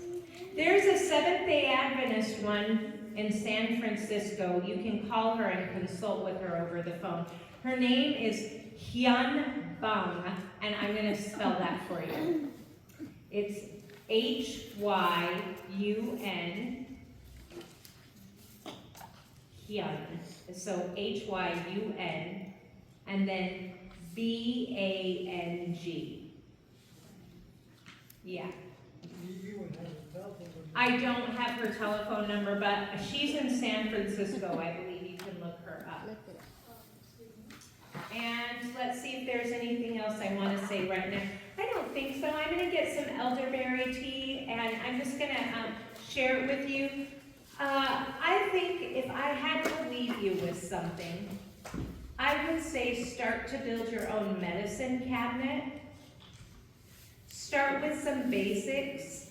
I've given you some basics over here. I'd start with having some charcoal, some slippery elm, and then what I really would love to see, you guys, for this church is if you work with each other and help each other with your own conditions in this room. Learn from each other and help each other in as much as you can, and then start to expand out with other people.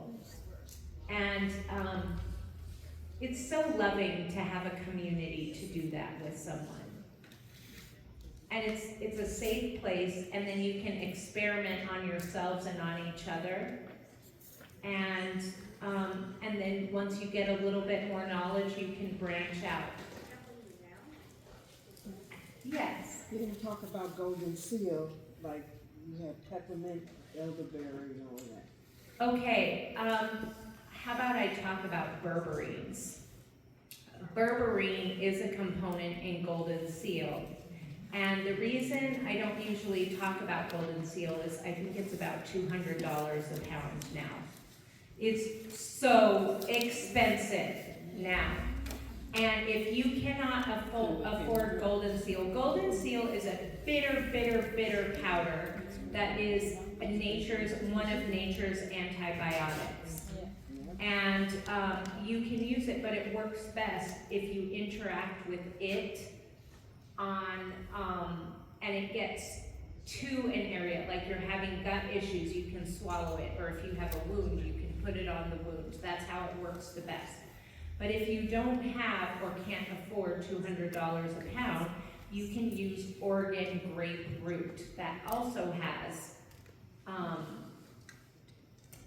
berberines in it, and berberines are that component that are actually very good for diabetes.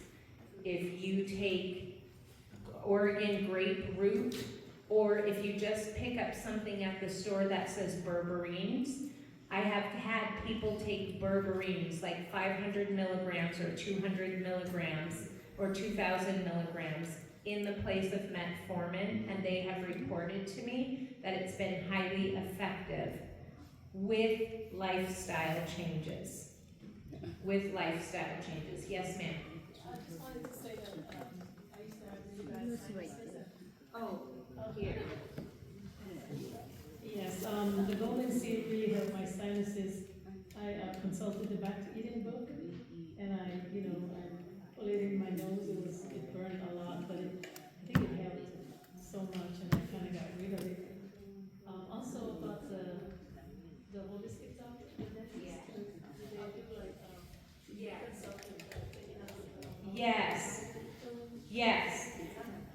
Yeah, if you want to talk with a biological dentist to remove metal fillings if you can. You have to be so careful with that. I know a lady who nearly died last year from that. It was really, really scary because the dentist took out her metal filling and then there was some kind of leak into her kidneys, and it was so poisonous and toxic she nearly died. So if you are thinking to yourself, I have amalgam fillings, I want to get them out of my mouth, make sure you pay through the nose to go see a biological dentist or someone who has previous experience. It is very, very serious. And that can impact your health I was too. gonna say Dr. Chester Clark Oh, in Arkansas? in Arkansas, he was on 3ABN years ago talking about that. He will start you on a regimen first. That's who I'm going to get mine out. Yeah. Hands down, he knows what he's doing. Okay, very good. Okay, are there any final questions? Yes, ma'am. Can you help me for my neuropathy? Yes, I would say that you should get magnesium oil. You should exercise. You should get magnesium oil and cayenne salve. Yes, you do that already? Okay, that's what I would say is very helpful for neuropathy. And then, one last thing, guys, that I never ever underestimate is hydrotherapy. Yes. Wow! Hydrotherapy. I have used hydrotherapy in so many ways. I want to talk, yeah. Hot cold. That's good for having a 5-gallon bucket, having a 5-gallon bucket of ice and hot. That's what people paid me the big money at Black Hills. They'd come up and I would do hydrotherapy on them. So doing that every day and then applying the magnesium oil and the cayenne is excellent. Okay. You just rub it onto your feet. You rub it onto your feet. Yes. Okay, I want to be really respectful of time. It's 3:06. I'm sorry I've run over. Should I mix it together? You could do that. It would be fine. With oil? Yeah. It comes, the magnesium that I have is already in a salve. It's a cream. Okay? You can mix it up. And it's very good. And hot and cold therapy with your feet, okay? Yes. I had a friend. How many minutes? You do 6 cycles to be optimal. 6 cycles. 3 minutes hot, 30 seconds cold. 3 minutes hot, 30 seconds cold. 6 cycles of that. And you want to have ice because you're going to be in a boiling pot of some sort because you'll be lowering the temperature of the hot water. When you put your ice cold feet in the hot water, you're going to be bringing down the temperature. So you want to have extra warm water to put back in. And then you want ice because you're going to be putting warm feet into the ice bucket. So you'll be bringing up the temperature of the cold water. Does that make sense to everybody? I so want you to practice here together, you guys. I really want you to do that. I had a friend that was burned over 60% of his body, was no longer able to walk. The doctor down in Kerrville said to do that very thing. He put his 1 foot in hot water, 1 foot in cold water, and he was switching back and forth, and he had thermometers in there. After about 3 months, the man was walking again. Oh, praise the Lord, you guys. Praise the Lord. Okay, I'm going to come around and I'm going to give you all some elderberry tea. You can make that in a syrup and put it on your pancakes. That's what the Europeans do. Some people drink the tea. I used to drink it with grape juice. I'd mix the two together. That was really great. You can have cough drops, all sorts of ways. So anyway, let me turn the show over to Mel. Are we going to bring all that over here? Not yet. Why don't you guys take a minute, take a break, go to the restroom, and we'll set up a little bit over here, if you don't mind. Says I feed the world. Now, I'm serving you something right now that's as simple but I'm in Texas. Yeah, it is on. It's on. It is. I wasn't standing on it. But these beans, I soak my beans, all of my beans. I soak my beans. And if you don't understand what I mean, I just soak them in water. And then I season my beans. I don't add fat to my beans. I don't add oils or margarine. I just soak my beans and put my seasoning in. I'll put in, I think I have it over there, whole garlic, whole onions, bay leaf. I love bay leaf for certain types of beans, but these are more of a chili bean, so I'll make like a chili sauce or a taco seasoning. I don't have them. You want to do these up, pass them out? Okay. And I like to make seasonings. I did a chicken seasoning. I don't have it out yet, don't have my website out. But I made a homemade chicken seasoning. It was really good. And so why should I go to the store and pay $25 for a pound if you get that much of seasonings that have all the chemicals in it when I can make it myself and put it in my pantry or freezer or refrigerator, and I have them for pennies on the dollar. So the beans that she's passing out now were made in my Instapot. I soak them overnight. It might be Sunday, it could be Friday, whatever y'all want to do. But I'll put my black beans, my kidney beans, my pinto beans, my Great Northern or navy beans, whatever they are. I will put them in big bowls and I cover them with twice as much water as I have the size of beans. And why do I do that? They'll soak it up. They expand, they soak it up. The water comes into the bean, and then I rinse them really good, and I put them in freezer bags. And I portion them out, flatten them out, and pack them in my freezer. So I don't have to do this every day. I pick a day, I do it. It takes me, 10 minutes to fill up the bowls with beans and water, and I usually buy organic. And then the next day, I go in and rinse them all, put them in the baggies and freeze them. So I probably have maybe 45 minutes to an hour invested in soaking and doing up my beans. So just so you'll know. So it's an easy task to do. And this has onions and garlic, and do you all like them? Does it have enough salt? It's delicious. It's delicious, okay. So this is the protein that God intended for us to use. And there's actually far more protein in some beans than there are meat. So, and lentils, I mean, come on, I can't say enough about lentils. I do need to get the recipe back for y'all because that bread I've been making with lentils is really, really good. I'm celiac, so I can't have that. So I gave you these beans because what I do at home is I make food to last me. So these beans were made, and we ate them when we ate a haystack. Okay? So I put them in the refrigerator, and I keep them, and then maybe 2 or 3 days later, we want a Mexican casserole. Okay? So I already have the beans. I only have to cook them one time. Saves so much time in the kitchen. Folks, it takes you longer to go to the store and buy your food than it does to cook it. So if you have an excuse, be right back. Time. I'm telling you guys, even at my age, I am probably on my feet 12 hours a day. And if I can do it, you can do it, for sure. So she's giving you the beans. You're going to try the casserole? Yes. Do you cook the beans before you freeze them? No. No, the beans are soaked and frozen. You can cook them. You can do either. But I do it this way because, come on, it takes, I think 13 minutes is what I set my timer on my Instapot. Please. Yep, just throw them down in there.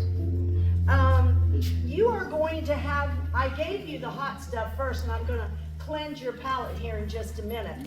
But this is the brand of soy milk that I buy. You can get it at Walmart. It's like $3.98. I think it might be $4.98. Everything's gone up. I can pass this out if you want to look at it. The only ingredient in here is Organic soy milk and water. That's why I buy this. Now, if you like soy milk, you can make your own soy milk at home. I have every appliance or whatever. I have a pod that makes nut milk, or a machine makes nut milk, and it makes nut butters. It's called Nutri-Milk. I think Alvin has seen me use that one before. Where did Alvin get off to? And I love it. This is something called Cocoa June. This is Cocoa June. I love Cocoa June and it's high. Watch it when it's on sale. I love it because it's pure. Of all the yogurts you find on the market, you will find none with less ingredients than this one. And it has organic coconut water, organic coconut tapioca, probiotic. That's it. And I think, don't they carry it down the nutrition store, Family Nutrition? Yes. Okay. Do you know how much it is there? Oh, it's at least $4.50. Oh, it's gotta be higher than that. I paid $9 for this. Oh, I'm sorry, because I didn't see the size. They have little ones too, Oh, they have the little ones. They have the little ones. and they have the big ones. Okay. The reason why I buy this one is when I make my homemade yogurt, which is really my sour cream. I use 1/3 cup of Cocoa June to 1 box of milk. Okay? So I do 1/3 cup of the probiotic, the yogurt itself. And I do 1 box of milk. What is that, 32 ounces it's going around? The milk? Yes, I think it's 32 ounces. Ask Alvin to bring out my yogurt screen. It's in there on the countertop. And 64 ounces, I'm sorry, 64 ounces. That's a lot. There's a lot of water going to come off of that because I make my yogurt to be a Greek-style yogurt. Thank you. See this handy little container? It's got water all over it. I bought this on Amazon. I think it was $25. And it's got a screen in it. And I pour, I'll give you the recipe for the yogurt. Once I make it, it's done, I pour it in here, put the lid on it, and let it set in my refrigerator, maybe a day and a half. And all of that water comes on the bottom. And I have this wonderful, wonderful Greek yogurt. And there's a little water on this because I made it about 4 days ago. I want you to look how thick this yogurt is. But this is my sour cream. My sour cream. So when Alvin and Julie were down about 3 weeks ago for a wedding there at 3ABN, I made this. And the people that came through the line for the wedding, a lot of them were most likely not health conscious. We had vegan on one of the sour creams, and then we had real sour cream. Guess how much sour cream was left over on the vegan? No, almost all of it. Nobody tried it. So I said, Alvin, I got like 2 pounds of this. Take some home. He got home and he called me. He said, what was that? I said, sour cream. And he said, and it was vegan. I said, yes. He said, that's the best sour cream I've ever had. Did you want these passed down? Yes, yeah, pass them on. Thank you. I don't know what I'd do without them. And so here I have this yogurt made, which is, I call my sour cream. So I do that on purpose, folks, because I don't use Vegenaise anymore. And why don't I use it? Expensive, all right, but it's processed. I mean, in a gallon jug, if you let it set in the refrigerator frozen, I've done this before at 3ABN and I froze it. When it comes back, there's that much white in top and this in the bottom is all oil. Yeah, it's terrible. Do your fat calculator I gave you yesterday on it, and you'll see how much fat's actually actually in vegetable. So I don't buy any processed food that is pre-made for me at the store. Now I'll buy that milk there, or I'll buy something that I know what the ingredients are that don't have the chemicals in it, like my tomatoes. Now these are over $3, and I picked these up this morning in Burleson at Sprout.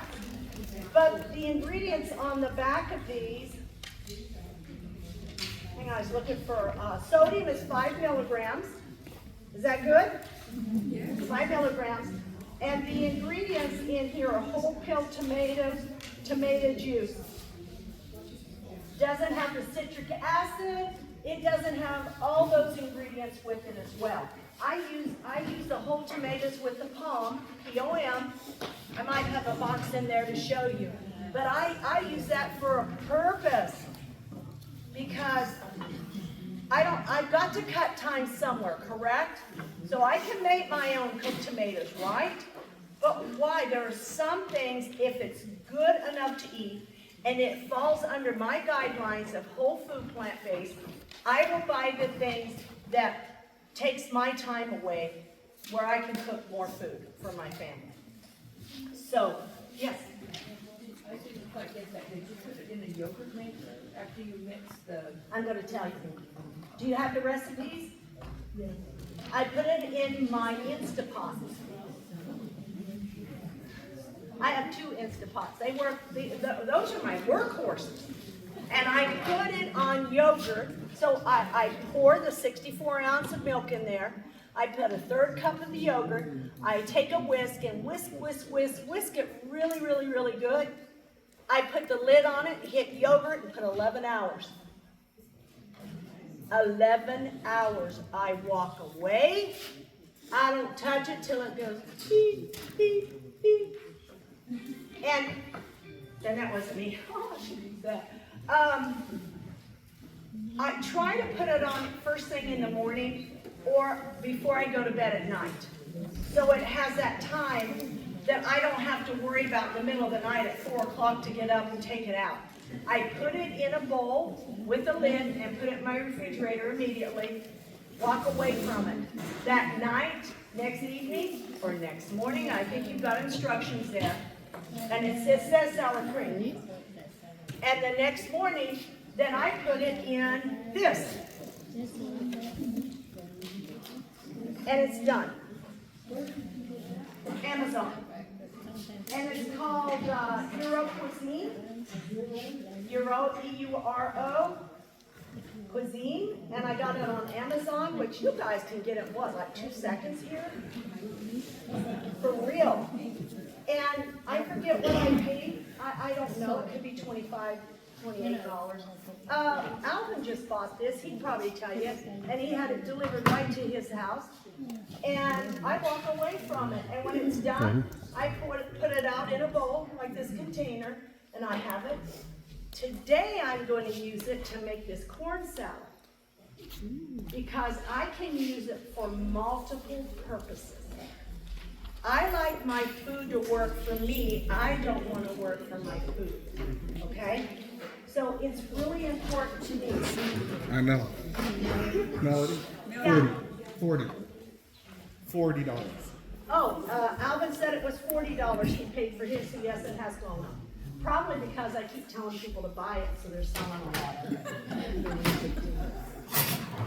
Now here I have diced peppers, okay? I have diced green onions, we love our onions. I have red peppers because I want all the colors of the rainbow, and you have more vitamins and nutrients in the brighter colors of your food than you do the lighter color. And then I have some almond flour here that we put just a little salt in, and the reason for that is this is like my Parmesan. I'll tell you the best Parmesan is to take Brazil nuts and just shave them on a little zester, put it on your food, maybe put just a little salt over the top, it tastes just like Parmesan. It's amazing. And then I have some jalapeno. I love Brazil nuts. They used to sell them at Costco. It's hard to find them right now. This corn I saute lightly. Yeah, I did not cook it till I cooked the flavor out of it. Okay? It doesn't need cooked that much. It can have some crunch to it. I eat corn a lot raw. I eat a lot of raw corn. I buy this corn at Costco. It's non-GMO corn. And I buy it on the cob. I don't buy it in the can. We do not need canned food. If you can possibly, folks, buy your food as natural as possible. Fresh is what? Best. Yeah, I didn't even have to tell you that. So I'm really good at measuring everything. Not. My eyes are my measurement. That's the hardest job in the world for a chef to do, is to measure our food. Do you want a lot of onions or a little? Okay, let's put it in here. What is it? I'm making you a Mexican corn salad. Green bell peppers. Oh, you want jalapenos? Who said no? Okay, how many of you? 1, 2, 3, 4, 5, 6. Yep, is there 7? Okay, I'll make it first, and then I will add the jalapenos, okay?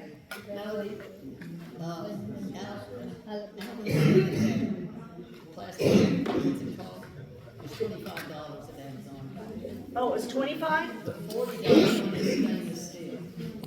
Oh, okay. One was 25 and one was $40 stainless steel. That's the one I bought. And I've had it for a year or more. It's made a lot of yogurt. I put just a little bit of salt in this when it's cooking, just a little bit. I am going to add a little bit of my yogurt.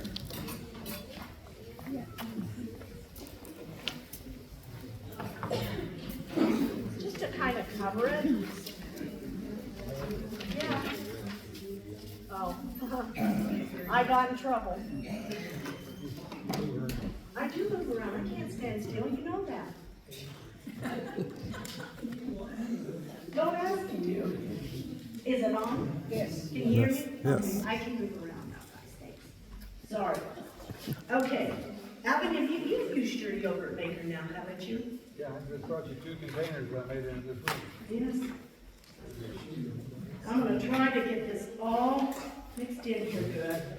Then I'm going to add a little bit of that almond flour. Don't need a lot. Almonds are really good for you. Yes? Okay, so I'm going to stir this in well. Now we're going to make one tray without jalapenos, and then I'll add the jalapenos. You know what Dell would say. Put it all in there. I want this one. I want this.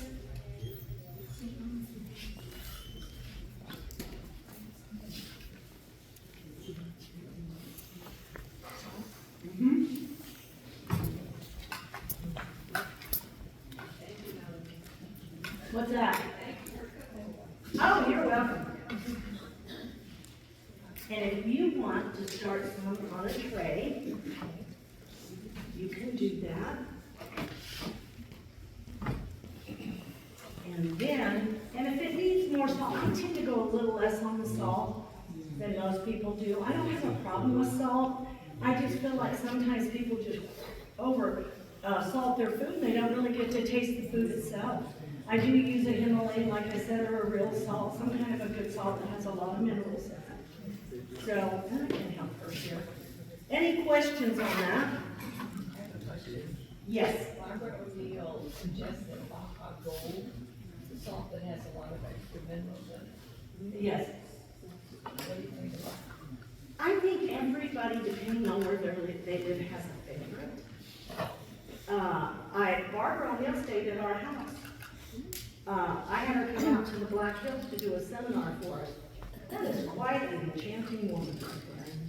And every morning she'd get up out of the house, go for a walk, dip in that icy creek in South Dakota.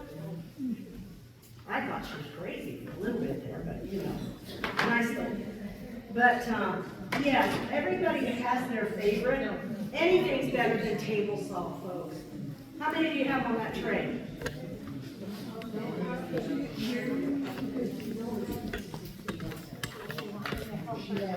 Yeah, you can do it.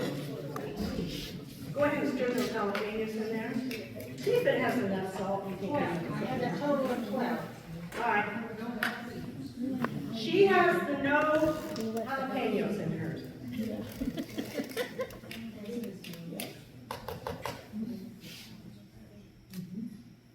I think it's good. Okay, good. You want to load that one up?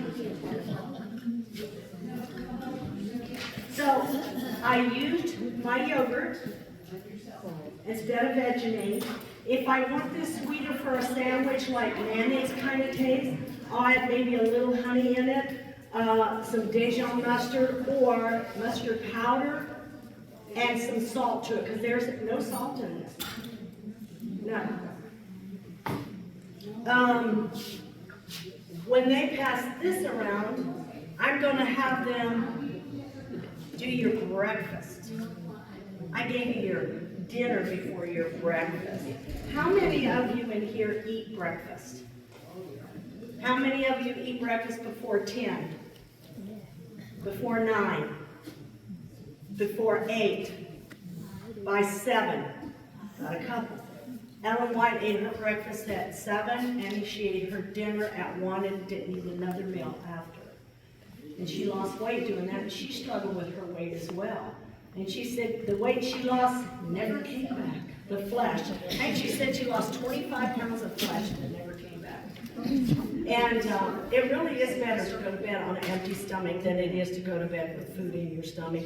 Because while you're trying to sleep at night, so many people suffer with sleep deprivation. Most of it is just because their stomachs are working all night and they're not sleeping because the brain and the stomach are continually working and they can't get enough sleep. Yes or no? What do you think of the corn salad?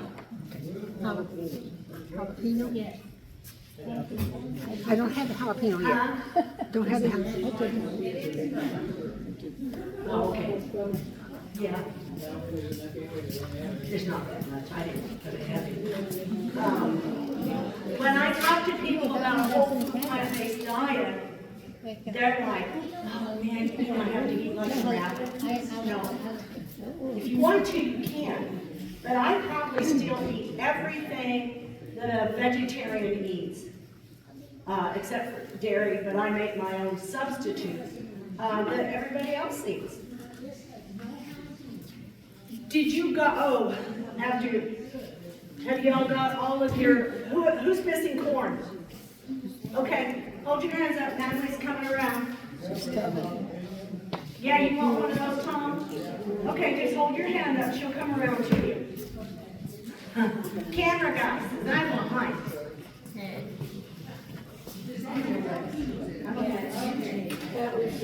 You're done.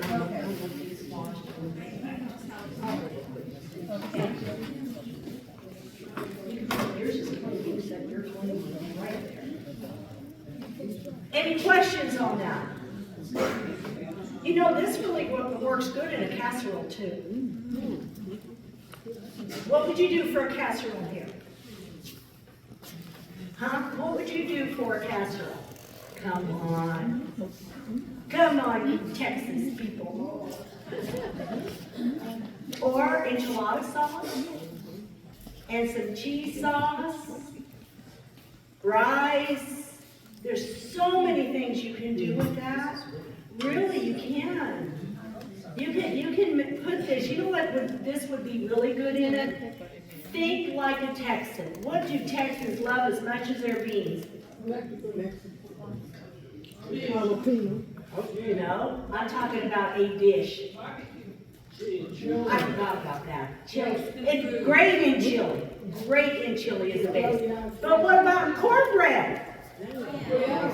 Oh my goodness, you know how good that would be in cornbread?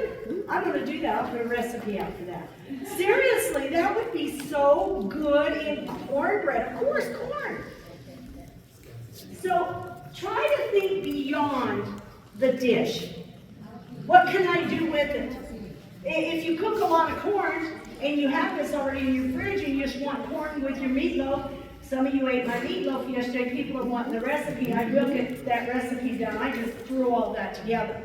And then you could have potatoes and corn and meatloaf. Then in a few days you can make corn salad. And then before the end of the week you can make chili or cornbread. You're using one recipe. I love doing stuff like that. I think that's what I enjoy more than anything. I'm going to ask the ladies now, as soon as you're done, to serve you some breakfast to clean that palate, okay? So we're going to serve you my waffle. And just to let you know, guys, I plan on getting my food processor around here and everything and making stuff for you, and I left it back. Of course, I'm on fumes because my husband's been sick, and I haven't slept a night. I did get some sleep last night from 11:30 to 4. And I said, if I'm wobbling up here, I'm just sleep deprived. That's the whole thing.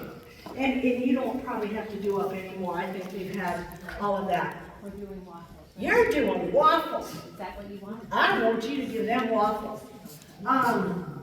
I love waffles. My husband likes it better than pancakes, and he loves pancakes, and I like it better because it's less work. But I have a Vitamix. Most people have Vitamix, a high-powered blender, and I put in the same amount of oats as I do water. So if I put 4 cups of oats, I put 4 cups of water. If I put 5 cups, I put 5 cups. If I put 3, I put 3. These are the only oats that I purchase. They're gluten-free, they're non-GMO, and the Adventist people there in Canada make these, and they're sprouted. And I think they're better for you. They have them at Costco. They have them at most all the stores. I've seen them here at most every store. And Family Nutrition has them. I think they even have them at Kroger and Walmart. They have them everywhere. Cheapest is at Costco.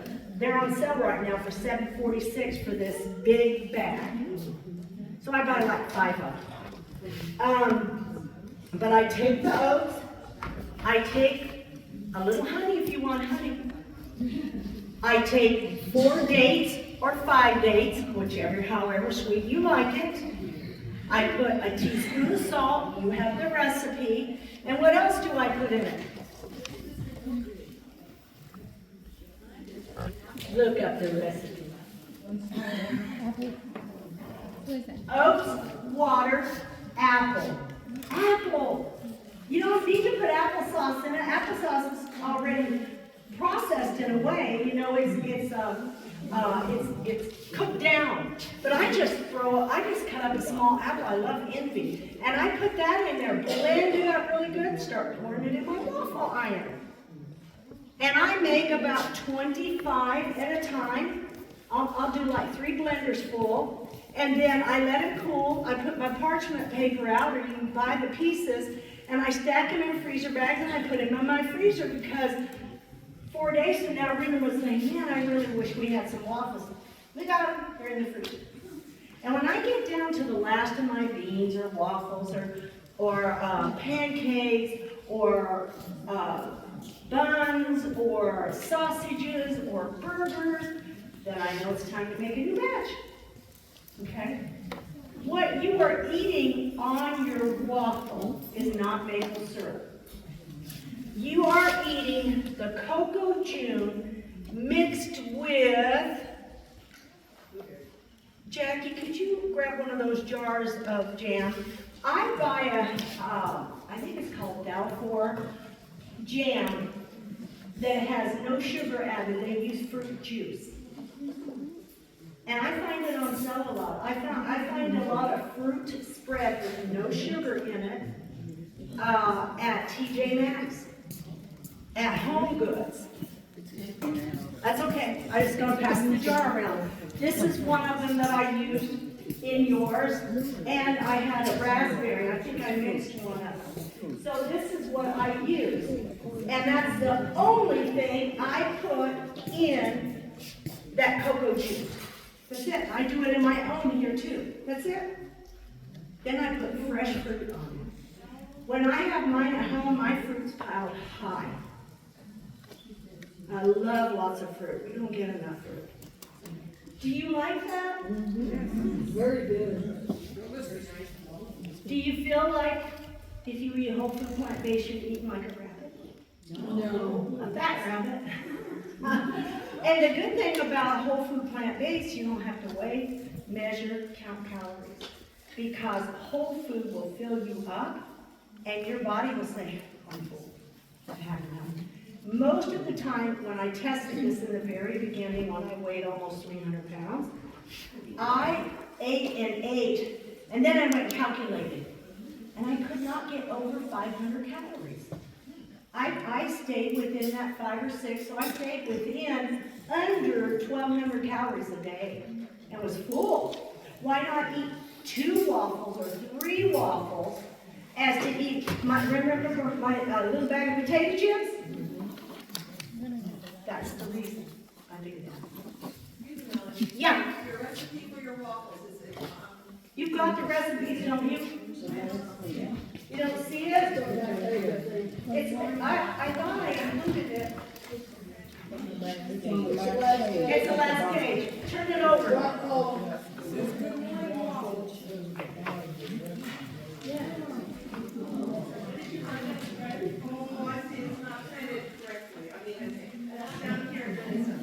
Yeah.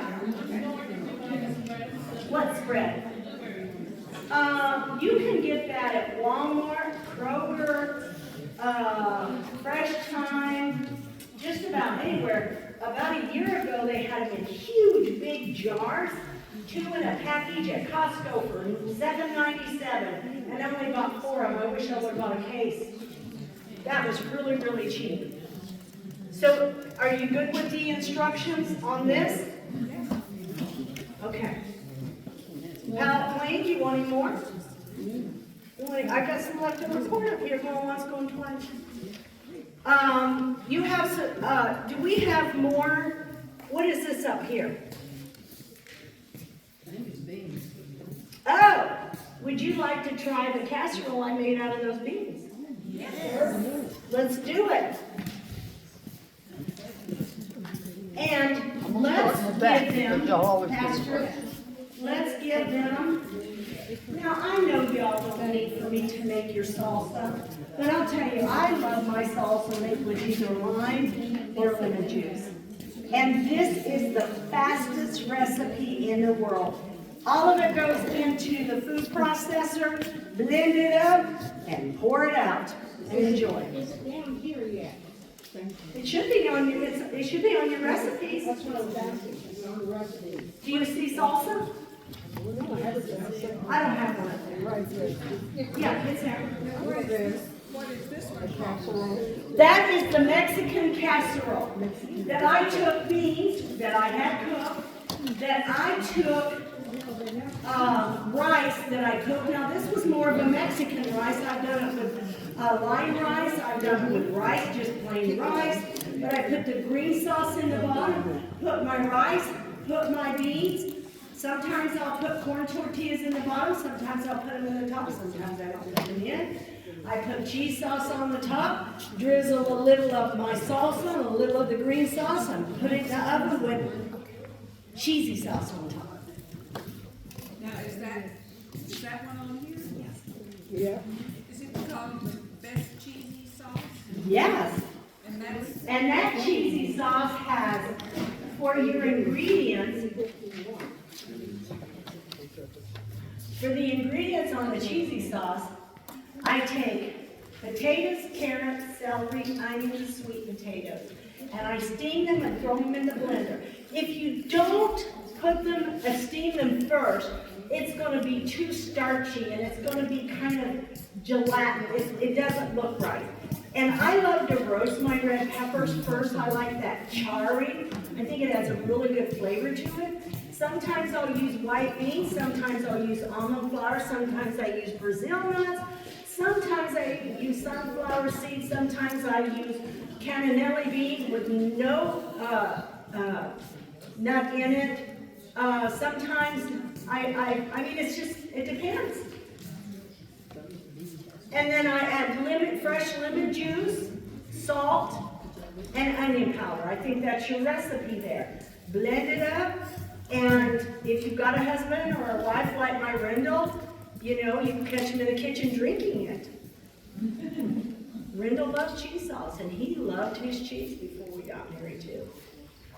So, that is, oh, hey ladies, let's give them the sour cream here. Let's pass this out for them. And then, yes, and then we'll pass out your salsa. And I mean, come on, I used to live in Texas, and I am a California girl. What did she say? What are you passing out? Sour cream. This is the sour cream. Thank you. Taste. This is salsa.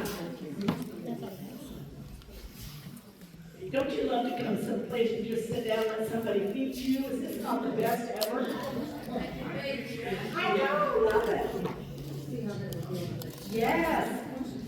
And you judge the jalapeno. That's totally up to you.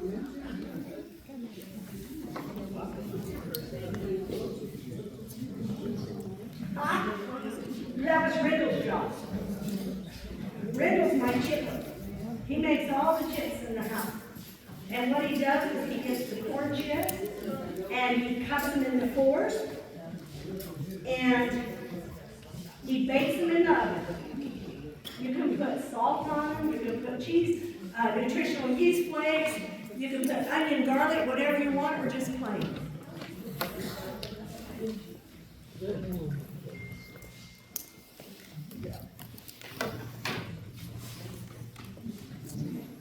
Okay, who didn't get salsa? You get sour cream. Yes. What do you think of that sour cream, guys? Really good. Better than what you buy at the store and pay $6 for.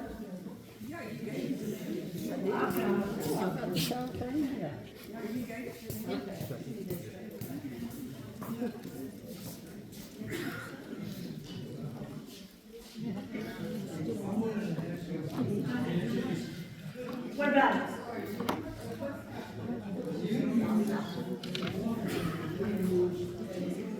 None. Go try it. You can't.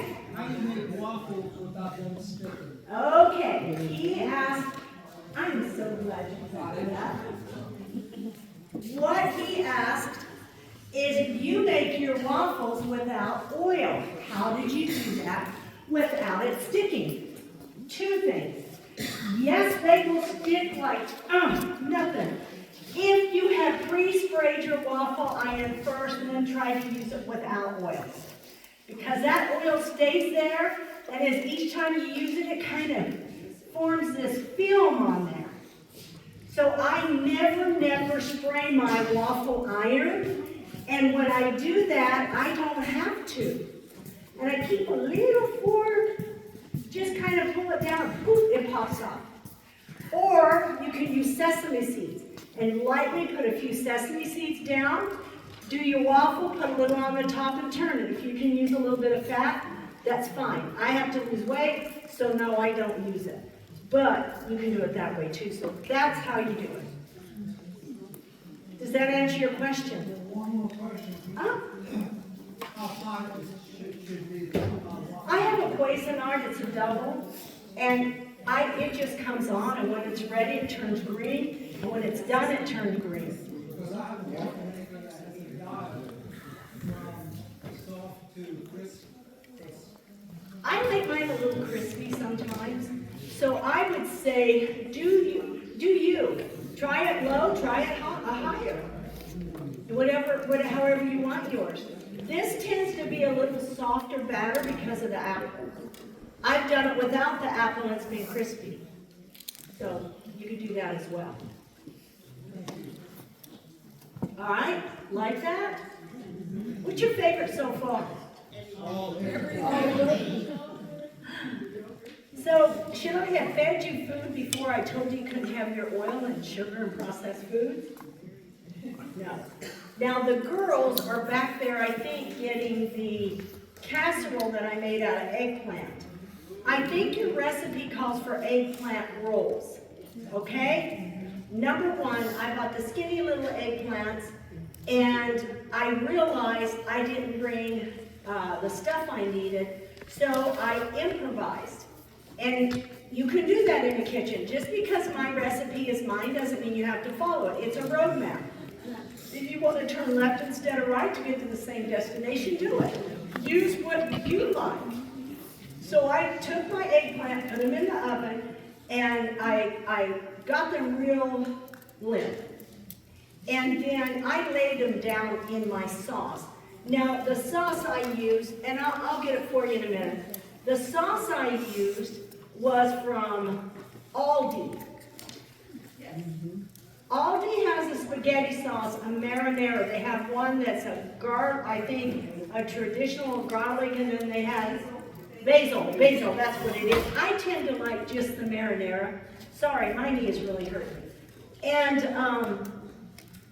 I buy it, and then I put a box of palm in there. Those little boxes of palm are about like this big, and they're just like chopped tomatoes, and there's no salt in them. There is salt in the marinara, but by the time I put the no salt of the tomatoes in there, it balances out and makes the salt not as bad. But there's no sugar and no oil in Aldi's organic sauce. You gotta watch. There's either a green or a red lid, and you gotta read the label. You gotta turn it over and read the label. So there's no fat in your sauce. There's no sugar in your sauce. Well, today we had the mushrooms, a lot of mushrooms. Mushrooms add like a meat texture and an earthy meat kind of taste. And so Natalie chopped those up, and then I thought, oh, I forgot the other stuff. Well, I had shredded carrots, and so I added that in. I added garlic in. I put onion in, put onion powder in there. And then I thought, oh, I did bring my spinach. So I dumped the spinach in there and lightly sauteed it after I cooked my mushrooms. Now, I don't have to add oil or anything to mushrooms because they're full of what? Water. So it water sautés, and I just cook it till the water's gone. I added all that in there, put my salt in there with them, and when you taste it, that's all that's in there besides the almond flour and salt. I think they might have some ready. Yes, they do. Now, I'll tell you something that's really awesome. Yeah.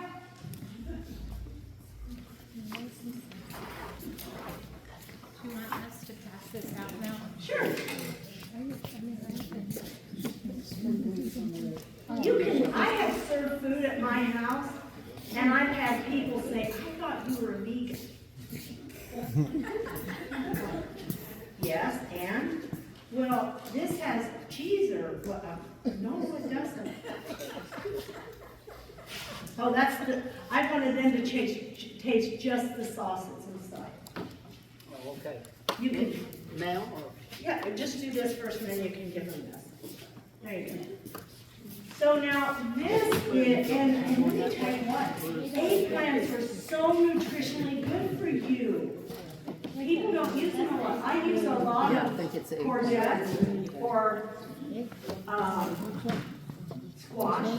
Yeah, I've got some stuck in my I teeth. use a lot of yellow squash. I remembered you this time, Jim. And I make a lot of dishes with that. I want to use as many vegetables as I can to get into my food diet. So this is no meat, no dairy, no artificial of anything. You're getting the raw deal right here in this recipe as well. So tell me what you think of that.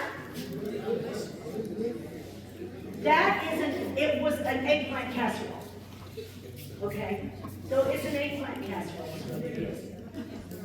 You could have, I could have rolled it up and made eggplant rolls. Beautiful that way. It actually looks more appetizing when they're rolled up and served in a plate with a drizzle a little sauce over the top of it.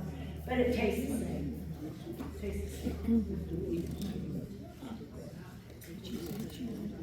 Corn? You like corn? A lot of people. Yeah. Yeah, I cooked 2 years in a row, supplied the recipes for ASI Industries. And I got tickled at the people that were standing over there by the corn bowl eating that corn. And it had cheese in it, vegan cheese, and it had Parmesan in there. And they just loved it, and they're all the time saying, "Will you make that corn again this year?" So this was a recipe I did on 3ABN I did like a Mexican corn. And then I thought, hey, let's cut that off the cob, make a corn salad. So it has been a favorite for a long time. But what do you think of this? Very good. Yeah. The what? Okay. Oh, you can make corn chowder. You sure could. Yes, that's what I'm saying, guys, think outside the box. You don't have to eat the same thing every day. You know, I think a lot of people, a lot of people feel like they're limited to their choices of food when you do plant-based. I'm here to tell you have more options for plant-based than you do any other food group. Because can you imagine eating potatoes and meat, and that's all you could eat? Potatoes and meat, that would be it. I think I served you everything I could. I was going to serve you an omelet, but I gave you the recipe. I haven't tried that yet. That's a recipe I haven't tried, but it's made with yellow dal. Is that one supposed to be passed out? What is it, I hon? don't know, the one you passed out over there? Yeah, they'll pass it out. Oh. I can help. The yellow, I could not find the dal anywhere. That is a yellow bean, isn't it? It is a yellow. It's like it looks like split peas. This is just the inside of what I put in there. This can be used for multiple things too. Well, hey, did y'all hear that? I was just told it's as good as Olive Garden.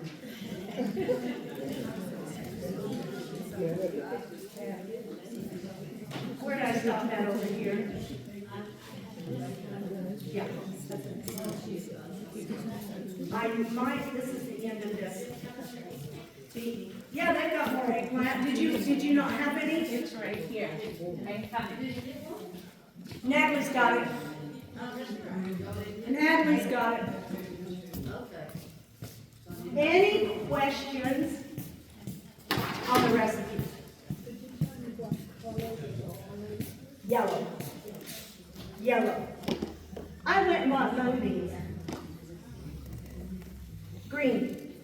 I guess I thought I was eating green eggs and ham or something. And, but do you know the product in the store called Just Egg? Yeah. Have you looked at the ingredients? It's awful. And how expensive is it? Like $8 or $9 or $10 for this little pint? So this was a recipe my friend told me about, and we worked on it a little bit, but we didn't test this one. And I also have a recipe that's not in one of my cookbooks. I've authored 3 cookbooks, but I want 5. I don't know why, it's crazy. And I have a quiche I made with Just Egg, and you can't tell it. You cannot tell it.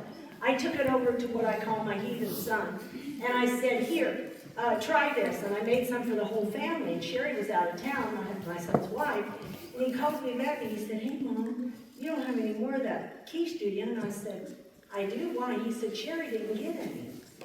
I said, Michael, that was a whole pie. He said, well, Alexa and her brother, they ate it all. And I got a little bit, and I'm thinking, yeah, blame it on the kids. I said, yes, I'll make another one.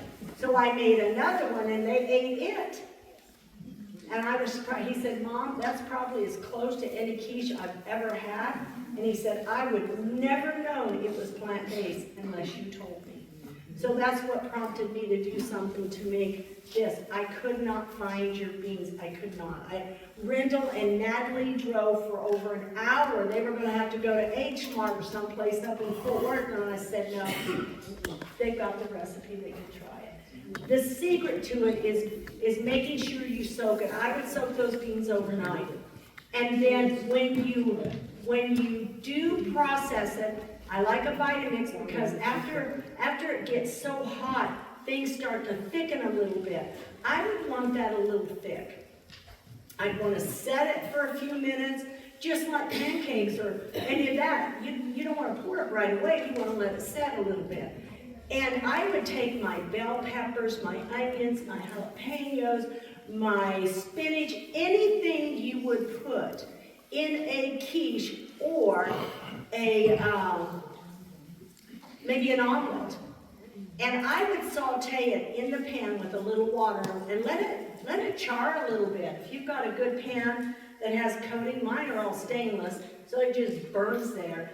But you have to be careful with it, and then pour a little water back in and it takes all that crusty brown stuff off of it and it has flavor. And then once that's all cooked, that's when I would pour my mixture of like my just egg over top of it, and I would put a lid on the top of it, turn my heat down to medium or even a little less, cook that slow, and when you lift the lid off, it will all be done and you don't have to flip it. So I'm anxious if y'all try that to get back to me and tell me what you thought of it. Yes, I like the just egg thing, and I looked up for a recipe that was a little different than that because I wanted something more than just the tofu eggs. Yes. So I found a kind of like you use yellow dal or yellow split peas. Yes. And then you make this liquidy stuff, and it's like a just egg. And I cook my tofu in the oven for a little while on that parchment and season it a little bit. And then I put the just kind of the fake just egg that I made with the dal. With that yellow. Pour it over top. And it just, because the recipe we have, it just kind of becomes like a very flat, it has no fluff to it or anything like an omelet does. But if you put the tofu in there, it really came out fluffy and nice. If you want it to rise a little bit, you probably have to put some baking powder in there. And if you want it thicker than if it's a little ready for you, you can put a little cornstarch in it. So you could do that. So if you want it to rise like maybe an egg where it's thicker, they put cream and whip it in there. You could put, in this recipe, you could put some of the sour cream in it. So experiment. That's the fun thing. I love to experiment with my food. Yes? I love soy curls. I know Dan Butler personally. He's a friend of mine, and I have made so many recipes out of soy curls. One of the things I like about it, it is 100% soy, and it is organic. They use no pesticides or none of that on their soy. They're out of Oregon, I think, is where he lives. I've never been to his place, but I've talked to him many times. They're wonderful people. I make my barbecue out of soy curls. We bought a vehicle after we got married. I had a Toyota 4Runner that had over 300,000 miles, and she had a little bit of smoke coming out the back. And Rita's like, it's time to trade this off. So we went out looking at cars, and lo and behold, I found another white Toyota, just like I had. And he was talking to the guys in there, telling them, oh, my wife's a plant-based chef, and she does this and that. And the guy said, you know what, I could probably do it, but I love barbecue. He said, she makes barbecue taste like pulled pork. And I'm thinking, how do you know you've never had pulled pork? And so when he went back the next day, he asked me that night, he said, would you make those guys some of your soy curl barbecue? And I said, yeah, I'll make it. And I make my own sauce. And I made it, and I make it to where it's so tender, you can almost pull it apart like pork. And maybe that's what he meant. And he took it in there, and those guys all ate it. And the guy said, this wasn't that vegan stuff, was it? He said, yes, it was. Vegan stuff. And it's amazing what you can do with food. And if you don't tell people, I catered a wedding in Columbus, Ohio, of a young girl who married an Amish boy who came out of the Amish order. All of his 100,000 relatives, because they have like 18 kids apiece, all of them came, and I'm exaggerating, but it's a lot. All of them came to this wedding, and I did it plant-based. I don't have it with me, but that's something I can share.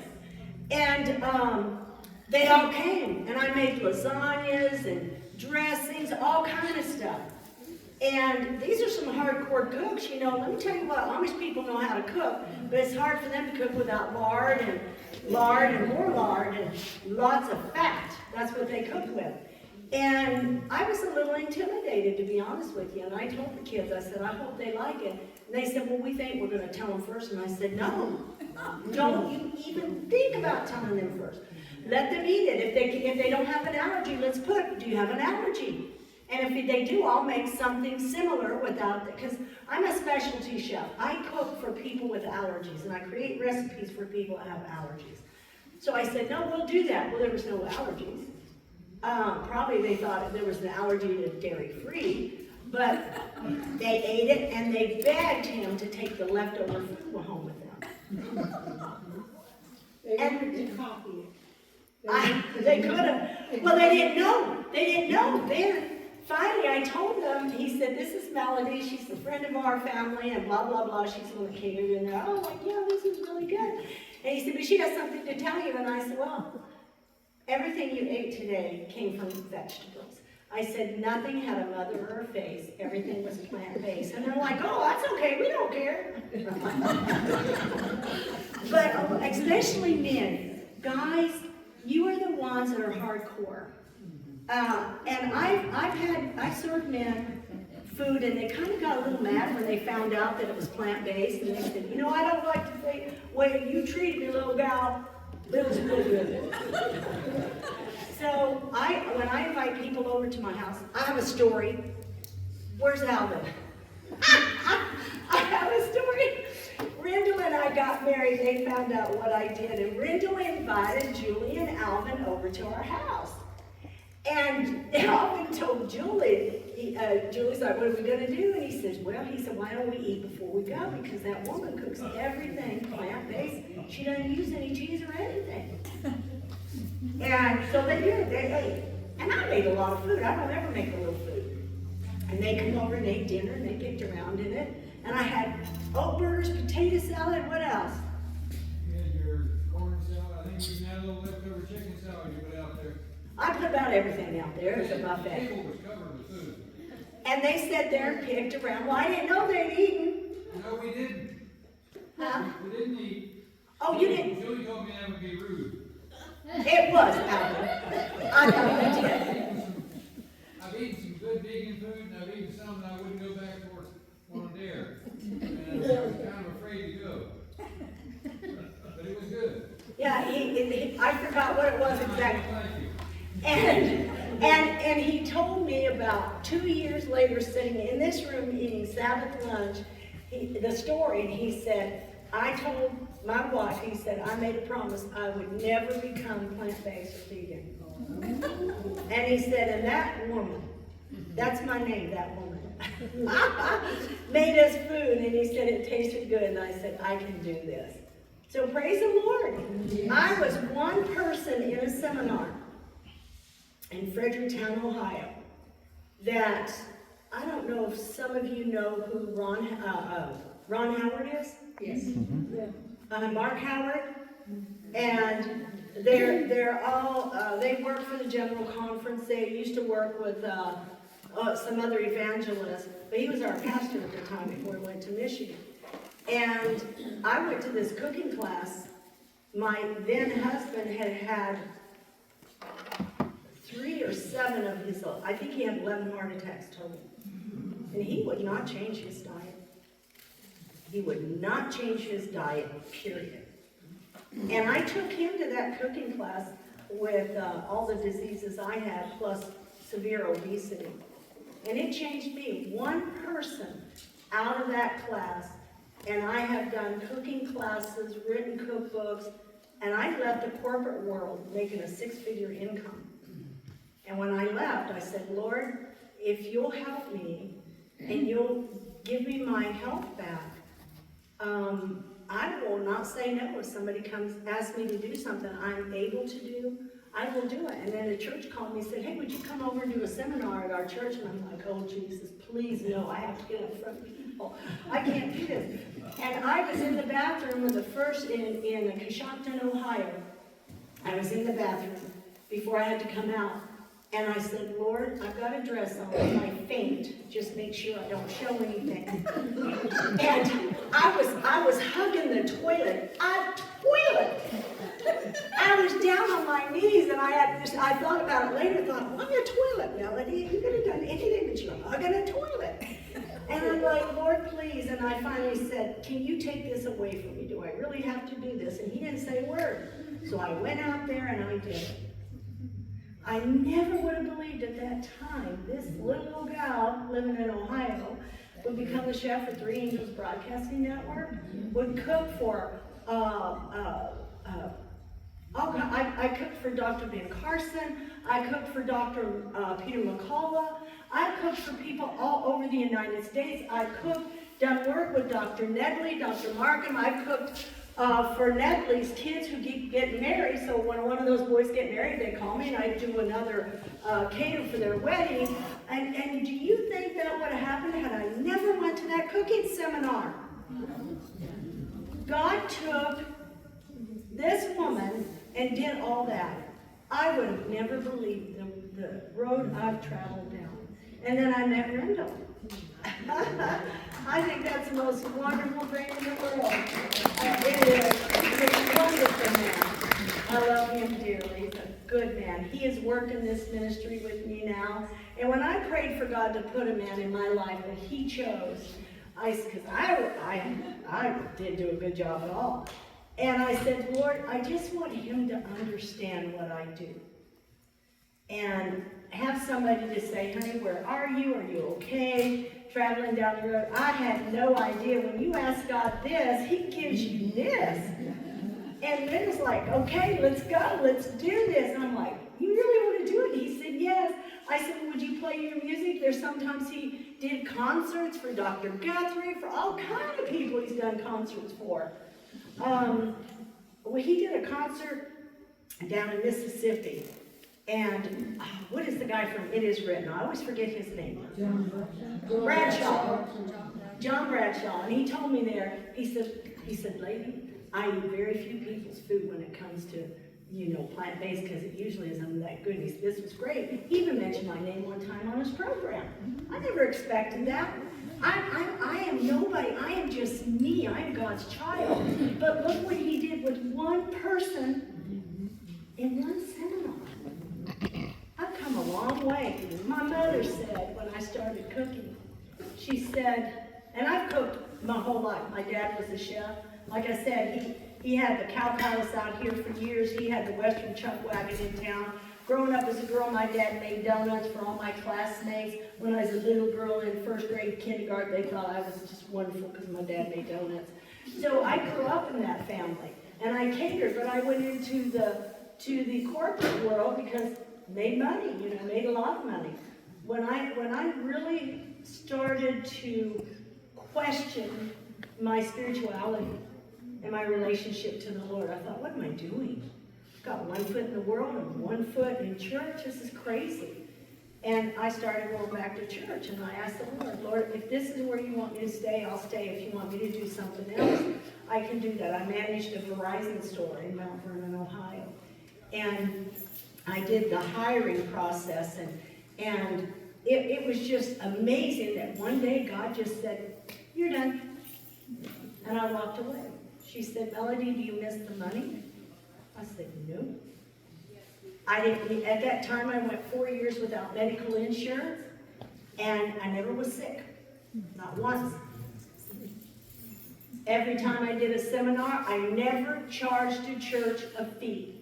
I never said, give me X amount of money, and you pay for this, you pay for that. I always said, cover my expenses and do a love offering. That's it. And I never was without money. And I got to go to little churches that couldn't afford people to come because they don't have the budget some of the bigger churches do. And they're my favorite. I told my husband, I said, my dream is to become a philanthropist. And to go around to all the little churches, and when we leave, put a big lot of money in their offering, and they don't know who gave it. Help us all out. I just want to tell you guys it's a pleasure being here with all of you. I know some of you I don't. I've gotten to know you, but I appreciate you asking me here. Yes? They're out of stock. I have my little ones. My little ones are over here. I can sell them. There is some like vegan margarine in the first one. It wasn't whole food plant-based.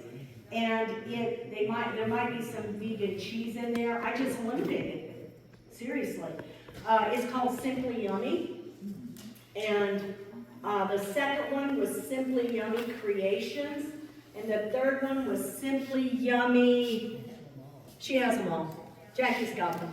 Beautiful cookbooks. I have an Amish guy up in Ohio who does them for me. I have to do everything, but he puts them all together. And they did really well. When COVID hit, and I had donated about 200 of them to 3ABN, and they sold out of them. And when they called me for more, COVID hit, and my price for I think I sold those cookbooks for $25 or $29 because every page had a picture. We eat with our eyes. And do you know that they were going to charge me close to $50 to print the books? And I had to buy 10,000? How much is 50 times 10,000? I didn't have that much money. I couldn't do that. So I'm putting up a website. Natalie and I have decided to team together. She's my sweetheart over there. And we are going to have a website up. The name of the website is theamazingpoweroffood.com. I already own that domain. And we are going to have weekly cooking classes on there. We're going to have 6 to 8 week programs where you can do a lifestyle program online. I've already talked to, do any of you know who Walt Cross is? Oh my, I love Walt. Walt is a dear friend of mine. I love him dearly. He said he would contribute to an hour, like once a month. He's a very busy man. Dr. Marvin, Dr. Errol Bryce. I've talked to Dr. Errol Bryce. I've talked to many individuals, Natalie, myself, other chefs, Chef Inez, who are going to work together to bring these programs. Everybody can't take off 2 to 3 weeks and go to a lifestyle center and afford the $8,000, $10,000, $12,000. So we're going to make it very affordable for you to do it online. 2 days a week, 2 hours, and plus I'm going to have recipes online. You can do an online, join the team where you get things that aren't out there yet. I have probably 200 recipes that are not published. So I've got to get busy. I really have to get busy. So I'm hoping to have the website up sometime in March.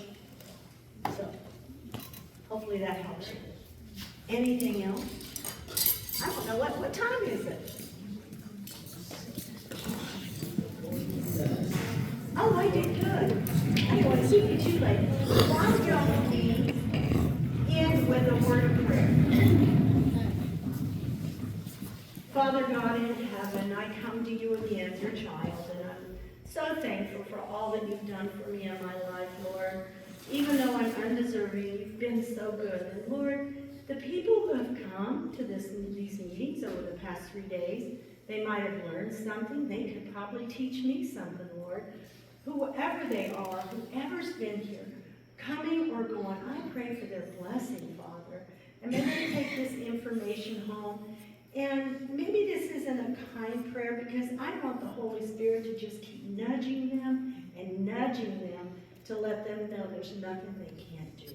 I love you, Father. I thank you in Jesus' holy name. I pray. Amen. Hey, thank you all. Thank you.